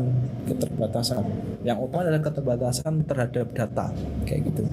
Jadi misalnya kita ingin meniru robot seperti betul-betul sebagai manusia, ternyata itu ada beberapa data yang nggak bisa diambil dan nggak bisa diformulasikan oleh ilmuwan robot ini. Misalnya consciousness ya, kesadaran manusia itu mau dibuat pola datanya gimana caranya ngambilnya, itu sampai sekarang orang psikologi masih punya riset di situ dan belum ketemu itu hasil risetnya. Jadi kalau saya lihat sekarang ini dunia data analitik, artificial intelligence yang hari ini dilakukan itu lebih banyak untuk melihat secara komprehensif ini daya hidupnya si organisasi kayak gitu. Jadi kan data ini sebenarnya kayak bloodnya organisasi. Organisasi itu berjalan, dia berada di jalan yang betul atau yang salah itu kan dikomunikasikan menggunakan data ya, entah di sektor private maupun sektor publik. Dan menurut saya ini justru menjadi peluang untuk kita sebagai pekerja ya. Sekarang kerjanya sudah tidak lagi yang bentuknya repetitif atau klasikal, karena yang bentuknya repetitif dan klasikalnya sudah digantikan sama AI. Proses pengkoleksian data sudah otomatis. Proses pengambilan keputusan sudah kita buatkan artificial intelligence. Jadi sekarang kita kerjanya tinggal kerja intelektual aja, mengevaluasi model, apakah model tersebut sesuai dengan zamannya, dan melakukan proses supervisi terhadap bisnis proses yang diterapkan di otomasi. Dan itu menurut saya justru membuat kita sebagai umat manusia tuh terleverage ya, naik kelas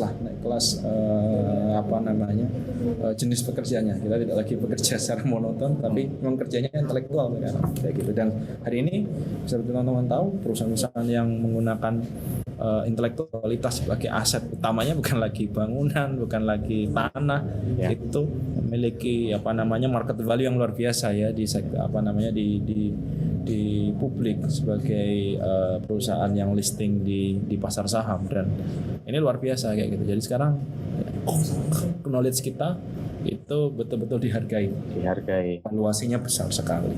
Seperti itu. Jadi kesimpulannya harus terus belajar supaya knowledge-nya tambah, dan itu investasinya harus otak ke atas ya. Otak ke atas investasinya. Seperti itu. Harus leher ke atas ya, di otak ya. Oke, semoga membantu menjawab ya Mas Erik. Jadi jangan takut. Ya memang kalau kita baca akhirnya ketakutan sendiri ya. Tapi saya bisa membantu kalau kita mampu bisa mengikuti metodologi yang ada sih ya. Kalau bagi saya gitu. Ya. Ya, ada Mas Kasful, dia masih penasaran karena beliau juga salah satu kerja di pemerintahan ini. Oh, mantap. Tadi sempat menyinggung dengan pemerintahan, bagaimana ya Mas Kris tahapan data scientist di pemerintahan. Lalu effortnya gimana ya Mas? Iya, oke. Egosentris ini. Ya. Siap Mas Kasful. Wah, ini pertanyaannya menarik banget nih. Mungkin saya mulai dari ini dulu. Saya sempat kaget dulu waktu menjadi data scientist di sektor publik ya, government ya. Wah, datanya berantakan banget, nggak ada database kayak gitu, semuanya by Excel, bahkan ada yang PDF kayak gitu. Astaga, ini mau ngolah datanya gimana nih caranya kayak gitu. Bentuknya nggak ada yang sama sekali tidy kalau bahasa kami ya, rapi kayak gitu. Nah, sehingga memang dibutuhkan pendekatan kreatif untuk melakukan hal itu. Dan setelah saya baca di buku Public Policy Analytics ini, ternyata itu enggak unik di Indonesia saja, tetapi ternyata itu di negara-negara lain juga menemui hal yang serupa. Kenapa? Karena proses politik di dalam sektor publik itu tuh sudah memakan energi sendiri kayak gitu. Apalagi disuruh ngoleksi data, bikin pusing kayak gitu. Nah, itu yang sempat membuat saya melihat bahwa pendekatan data analitik di sektor publik ini cukup berbeda dengan di sektor privat seperti itu. Nah, effort yang utama di pemerintah untuk menerapkan data analitik ini adalah yang pertama, rekan-rekan harus tahu ini apa namanya goal yang ingin dituju itu saat mengkoleksi data itu apa. Karena kadang sering sekali di pemerintahan itu mengoleksi data yang sampah sebenarnya kayak gitu, yang sebenarnya nggak perlu dikoleksi datanya kayak gitu. Nah ini yang perlu perlu dicamkan juga, ini mengkoleksi data ini untuk apa sebenarnya tujuannya. Karena selama ini kan pasti mengoleksi data, oh ini program, oh ini disuruh oleh Bapak Kabitnya atau Bapak Kadisnya kayak gitu, atau Bapak Gubernurnya, atau sebenarnya untuk apa nggak tahu. Nah ini perlu dicari dulu nih, kita koleksi data ini untuk apa sih tujuannya. Nah kalau sudah tahu tujuannya di akhir, biasanya proses untuk menyiapkan mulai dari dulu ya pengambilan datanya, metodologi analisis datanya, sampai ke proses predictive analytics ini bisa jalan dengan baik kayak gitu. Kemudian yang ketiga tadi yang betul disampaikan oleh Master Setiabudi itu, yaitu ego sektoral. Jadi ada data-data yang sebenarnya sudah dikoleksi oleh instansi yang lain atau dinas lain atau kementerian lain, yang dikoleksi ulang oleh kementerian lain. Misalnya ini seperti yang buat presiden marah-marah kan, ini data peta yang betul nih, petanya BIG, petanya BMKG atau petanya BPS, ini semuanya buat peta sendiri, nggak ada yang yang membuat standarnya kayak gitu. Akhirnya sekarang kan disatukan oleh presiden oleh kebijakan Satu Data Indonesia dan One Map Regulation ya. Sekarang semuanya under Bappenas, Kementerian Bappenas. Nah ini yang dua isu utama tadi itu ya. Yang pertama adalah goal utama itu harus dicapai dulu. Sebenarnya goal utama pencarian data ini apa? Ini goalnya harus betul dulu, nggak sekedar hanya ini karena program mengoleksi data maka saya mengkoleksi. Tapi mengkoleksi untuk tujuan apa itu yang pertama. Dua tadi ini sumber datanya ini harus tunggal dulu, sahih kayak gitu, supaya tidak terjadi tadi ya yang disebut ego sektoral. Semua orang mau koleksi data padahal sebenarnya itu bukan wewenangnya dia. Itu tantangannya Mas Kasful Kurniawan di government. Oke, terima kasih Mas Kris. Ya, siap Mas Kasful. Kita sudah pakai ini sih MySQL sudah itu beberapa itu ya. Mantap. Jadi untuk analitik alhamdulillah tuh udah bisa diimplementasi lah. Mantap. Emang buat perencanaan sih sebenarnya katanya ini dari Bapedanya gitu loh. Oh, oke. Mas Kasful kalau boleh tahu ada di Dinas atau di OP di mana ya Mas berarti Mas? Bapeda. Oh di Bapeda, siap. Wah, berarti wali data ini kalau di Satu Data Indonesia. siap. Enggak juga.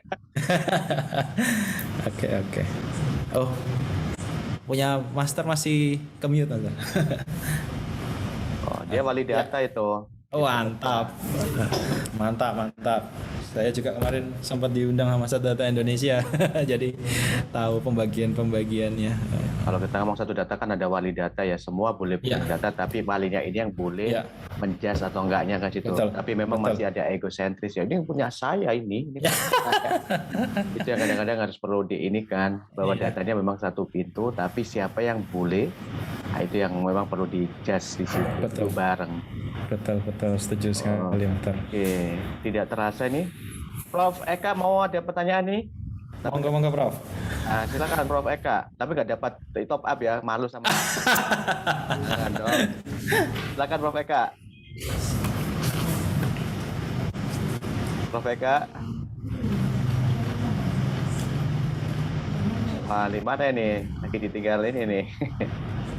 Lagi tinggal kuliah mungkin ya. Tinggal kuliah ini. Jadi ada Pak Slamet, ada nggak ya? Pak Slamet Rianto. Ada nggak ya Mbak Rani? Kenapa Pak? Jadi ada Pak Slamet Rianto, Deputy FVP-nya di Free 6. Cepat baca nggak ada Oh lagi ya? ya? Nggak begitu perhatikan tadi Pak. Banyak banget soalnya. Jadi sekitar tadi 70-an Mas, 78 Mas. Yang ikut. Mantap. Mas online tadi. Ikut Zoom ini ya, 78 orang ya. Nah, 78 orang, alhamdulillah. Mereka lagi banyak belajar memang gitu. Oke, tak terasa karena Prof Eka belum muncul nih. Masih ada yang tanya teman-teman? Kita kasih satu pertanyaan sebelum kita mau closing. Bisa raise hand. Silakan. Monggo. Serap ilmunya ini, mumpung ada ahlinya ini. Kalau saya dulu mampir ke tempatnya malah. Masih sama ya?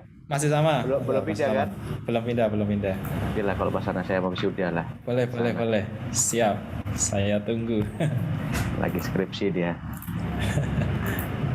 Silakan teman-teman. Itu silakan. Oh, Mbak Devanis lagi, silakan Mbak Devanis. Baik Pak, terima kasih. Sebelumnya, tadi kan ada studi kasus mengenai data bansos di Jogja kalau nggak salah Iya. ya Pak. Betul Mbak Devanis ya. Nah, itu yang waktu visualisasi data tabelnya berarti datasetnya itu udah bersifat dynamic. Maksudnya dynamic itu bisa langsung kita inputkan dataset dan langsung berubah, atau sebelumnya orang-orang pemerintahan itu harus menyesuaikan sama dataset yang Ya. bakal dianut ya. Ya, oke. Makasih banyak Mbak Devanis. Jadi memang di awal itu datanya bentuknya statis kayak gitu. Jadi ada Excel, kita harus ngolahnya dalam bentuk Python atau R, hasil jadi datanya dalam bentuk CSV baru kita masukin ke Tableau. Tapi kalau ada perubahan di sumber data di hulu ini kan pasti kita harus membuat Berubah lagi ya. berubah lagi kayak gitu. Ya bikin capek kan. Jadi kita sebagai seorang programmer pengennya otomatis saja. Intinya tuh kita berpikir keras untuk malas. Ya, intinya kayak gitu. Ya, Berpikir keras untuk malas. Gimana caranya? Udah kita buat proses otomasi di dalamnya. Jadi kalau ada data baru, nah dia langsung otomatis crawling nih. Kemudian nanti langsung data CSV-nya. Jadi yang apa sudah hasil olahan baru langsung masuk ke Tableau. Nah, Tableau ini memang fiturnya sangat lengkap ya. Jadi mau data statis bisa via CSV, mau data yang dinamis pakai SQL, MySQL juga bisa kayak gitu. Dan dua-duanya ini kita pernah coba semuanya, Mbak Devanis tadi, dan paling enak memang bentuk yang kedua tadi itu ya.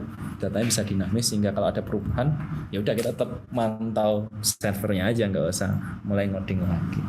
Seperti itu Mbak Devanis. Baik Pak, mungkin yang bagian otomasi crawling data itu maksudnya bagaimana ya Pak? Soalnya saya juga belum begitu paham. Ya, oke. Jadi modelnya otomasi ini seperti ini. Data ini kan bisa berubah-ubah ya. Misalnya ambil contoh tadi data bantuan sosial. Oh, ada bantuan baru dari pemerintah pusat. Oh, ada bantuan baru dari Kementerian A. Oh, ada bantuan baru dari Kementerian B, usulan baru. Nggak mungkin kan kita mau ngoding terus. Wah, itu sangat nggak efisien waktunya. Nah, gimana caranya ya kita membuat proses otomasi tadi. Nah, proses otomasi ini disebut sebagai crawling tadi itu. Jadi kita kalau ada data baru dia akan memakan datanya. Nah, ini proses crawling, kemudian proses cleansing datanya ini dikerjakan secara otomatis menggunakan sistem yang disebut crawler tadi. Itu intinya Mbak Devanis, intinya seperti itu. Oh, berarti kita yang dari bagian data scientist itu bikin automation sistemnya gitu ya? Ya, betul, automation sistemnya. Kalau perusahaannya udah gede banget, biasanya itu dibagi lagi, itu dikerjakan crawler itu atau automatic systemnya itu dikerjakan oleh si data engineer ini kayak gitu. Tapi kalau kayak startup yang masih kecil, orangnya masih dikit, wah itu kerjanya dia dari hulu ke hilir tuh. Data engineer sama data scientist kerjain semuanya, dimakan semuanya. Tapi pasti pusing banget sih. Ya tapi namanya startup ya, masih kecil ya. Kabeh disikat gitu, semua diambil. Kayak gitu. Siap Pak Girso, Ya. terima kasih. Mantap, Ya. sama-sama Mbak Devanis. Karena beliau juga Devanis ini salah satu yang memang lagi garap ke situ, Mas. Oh, siap. Titik Mantap. KS sama bansosnya ini kan tadi acuan, ternyata masih tadi masalah egosentris ya. Ternyata Iya, OPD ini yang ngajukan bansosnya itu beda-beda. Makanya Iya. mereka mau buat tadi scrollingnya biar satu enggak setiap ada data baru olah lagi kan capek Boleh. ya. Siap. Ya, itu dimasukin kayak film animasi lah. Ya. Mau apapun dimasukin nanti bentuknya kayak gitu kan. Ya, Itu bahasanya. ya, boleh. Bentuknya bagus masuk kayak gitu. Mantap. Boleh nanti saya bantu Mbak Devanis, itu kita punya metodologinya. Pak Dewaris ada peluang tuh. Nah, nanti kita bisa ngobrol bareng itu sama. Boleh, kadang berkolaborasi. Ya, kita sempat menerapkan itu di Pemda DI juga. Seperti itu. Oke. Tak terasa nih udah jam berapa nih? Jam 5:10 waktu 5:10. Indonesia Barat. Selesai ini. Oke, terima kasih Mas Kris. Hari ini kita dapat insight banyak luar biasa yang selama ini kita nggak tahu, dianggap datanya itu biasa aja ya. Ternyata luar biasa ya. Ya. Dan lagi seksi-seksinya lagi dicari ini ya. Kalau kita ngomong Betul. lagi banyak dicari berbagai macam perusahaan data scientist, makanya sampai ada muncul kurikulum aktuaria, data science berbagai macam. Nah, tinggal teman-teman optimalkan ya. Kalau nggak kita optimalkan, kita dedikasi kata Mas Adi Kris, kita ketinggalan lagi. Maksudnya agile ya. Agile. Jangan bersama toolnya, tapi pemahaman teman-teman yang disiapkan, dikuatkan. Oke, sebelum kita akhiri, kita foto dulu teman-teman. Silakan nyalakan webcamnya. Mumpung ada Mas Kris, siapa tahu nanti kita mau di Jogja. Boleh, bisa boleh mampir itu. mampir. Ya. Silakan teman-teman nyalakan.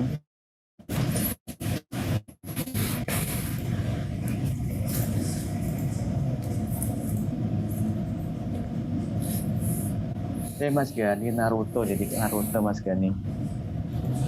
Wih, ganti backgroundnya udah yang terbaru Mas Gani ya, sama kayak punya saya dong.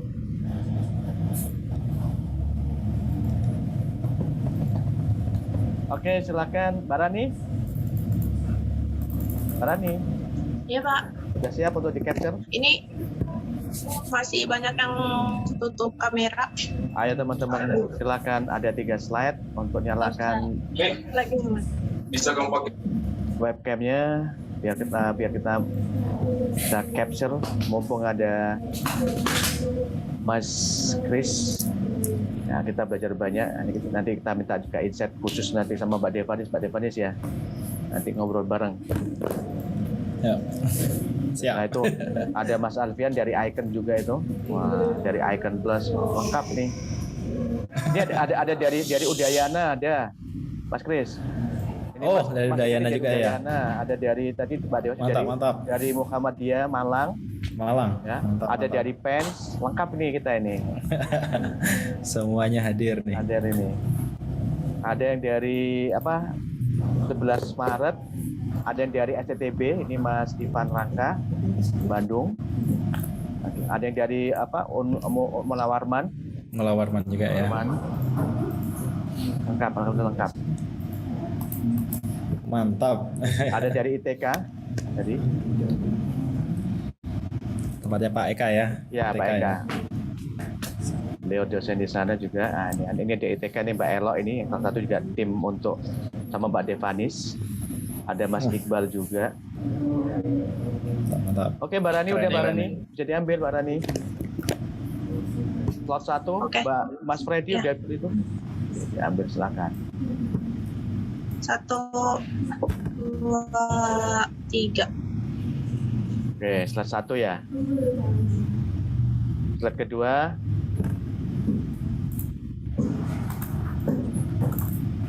Ayo Mas Gopur, nyalakan.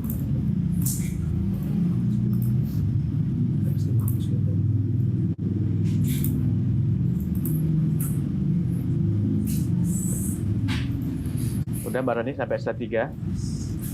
Sudah Pak, cuma 1 halaman aja yang penuh sama yang buka kamera. Kan ada 3 slide di saya nih. Udah semua? Udah.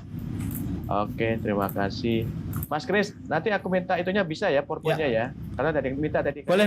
Mau Nanti dibuat saya belajar kirimkan. dari mereka, Mas Kris, teman-teman. GitHub-nya. Boleh. Ada yang minta kita. Oh iya, boleh. Nanti saya kirimkan juga lewat Master Budi ya. Nanti Ya, saya oke, kirim. oke. Sip. Nanti harus kita undang ini Mas Kasful untuk ke Ya, boleh. Bapeda Balikpapan ini. Kapan buat jadwal? Boleh banget. boleh banget. Ini Nanti Pak, ya, ngomong sama Pak Agus atau Pak Nihe. Nah, mumpung ada kita channel Mas nih. tadi Pak ya. Ya, tadi juga sama Kominfo. Kita mau coba bantu dalam arti kita mau coba bantu ya gimana caranya membantu dari sisi semuanya kan. Ya. Betul. Nanti data scientist-nya dari teman-teman Balikpapan aja, ya. Teman-teman dari Tapi lokal aja. role-nya sama ini dibantu Mas Kris nanti kayak gini Ya, itu betul. kita butuh mapping Seperti itu sih. Jadi sisi konsultasinya kan situ, nanti teman-teman eksekusi di lapangan ya kita bisa turun gitu. Di lapangan teman-teman dari Balikpapan. Seperti itu. Oke, terima kasih Mas Kris atas waktunya. Terima Jangan kasih kapok banyak. ya, jangan kapok ya, nantinya sama-sama. kita mau Wah, pasti. kita mau ini lagi nih. Karena pada Boleh, hari nanti, boleh. Pak, kapan lagi lanjutannya nih? Pengen tahu apa mau Ya. praktiknya gimana? Siap-siap diturun di timnya itu untuk Boleh. sharing praktiknya Siap. kan dulu workshop gitu. Nah, Mas Kris ya. Ya. Boleh. Betul. Terima kasih Oke, banyak. Terima kasih Mas Kris atas waktunya. Terima Hari kasih. ini kita bisa belajar banyak sama Mas Kris. Kami kembalikan ke Mbak Rani. Silakan Mbak Rani ditutup, Mbak Rani.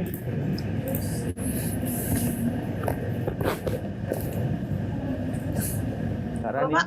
Silakan ditutup. Dalam? Silakan ditutup. Terima kasih buat teman-teman yang sudah hadir pada sore hari ini. Semoga bermanfaat ilmunya. Sampai jumpa di pertemuan lainnya ya. Selamat sore. Sore. Sore. Terima kasih, Terima kasih. teman-teman. Terima kasih Terima Mas kasih Mas Bapak. Fadil. Tadi Mas Makasih, siapa yang makasih. dapat ya? Belum diumumin ya? Lupa Pak Rani. Satu. Sudah. Bapak kurang satu. Siapa? Mas Kris siapa? Ini. Penanya terbaiknya. Satu. Oh. Satu. Mas Kris. Ya, ya. Penanya yang paling baik ini adalah saya kasih kepada Mas Prayoga Yudhistira Nada. Oke. Oke. Mas Prayoga itu dapat Mas Prayoga. Nanti hubungi Mbak Rani ya. Siap. Yang dua ada Mbak. Untuk dua yang lainnya adalah Mas bentar. Catatannya Mbak Devani sama Mas Fadil bisa Siap. berikan nomor teleponnya ke nomor WA saya ya. Ya, tuh, silakan hubungi Mbak Rani ya, Mas Fadil. Wah, lumayan dapat top up itu. Ini ya. Bisa beli pertamax. Apa Mbak Devanis itu? Silakan hubungi Siap. Mbak Rani ya. Oke, terima kasih Mas Oke. Kris ya. Terima kasih banyak. Ya. Terima kasih. Yo. Saya mohon izin live ya. Ya. Terima kasih. Salam sehat semuanya.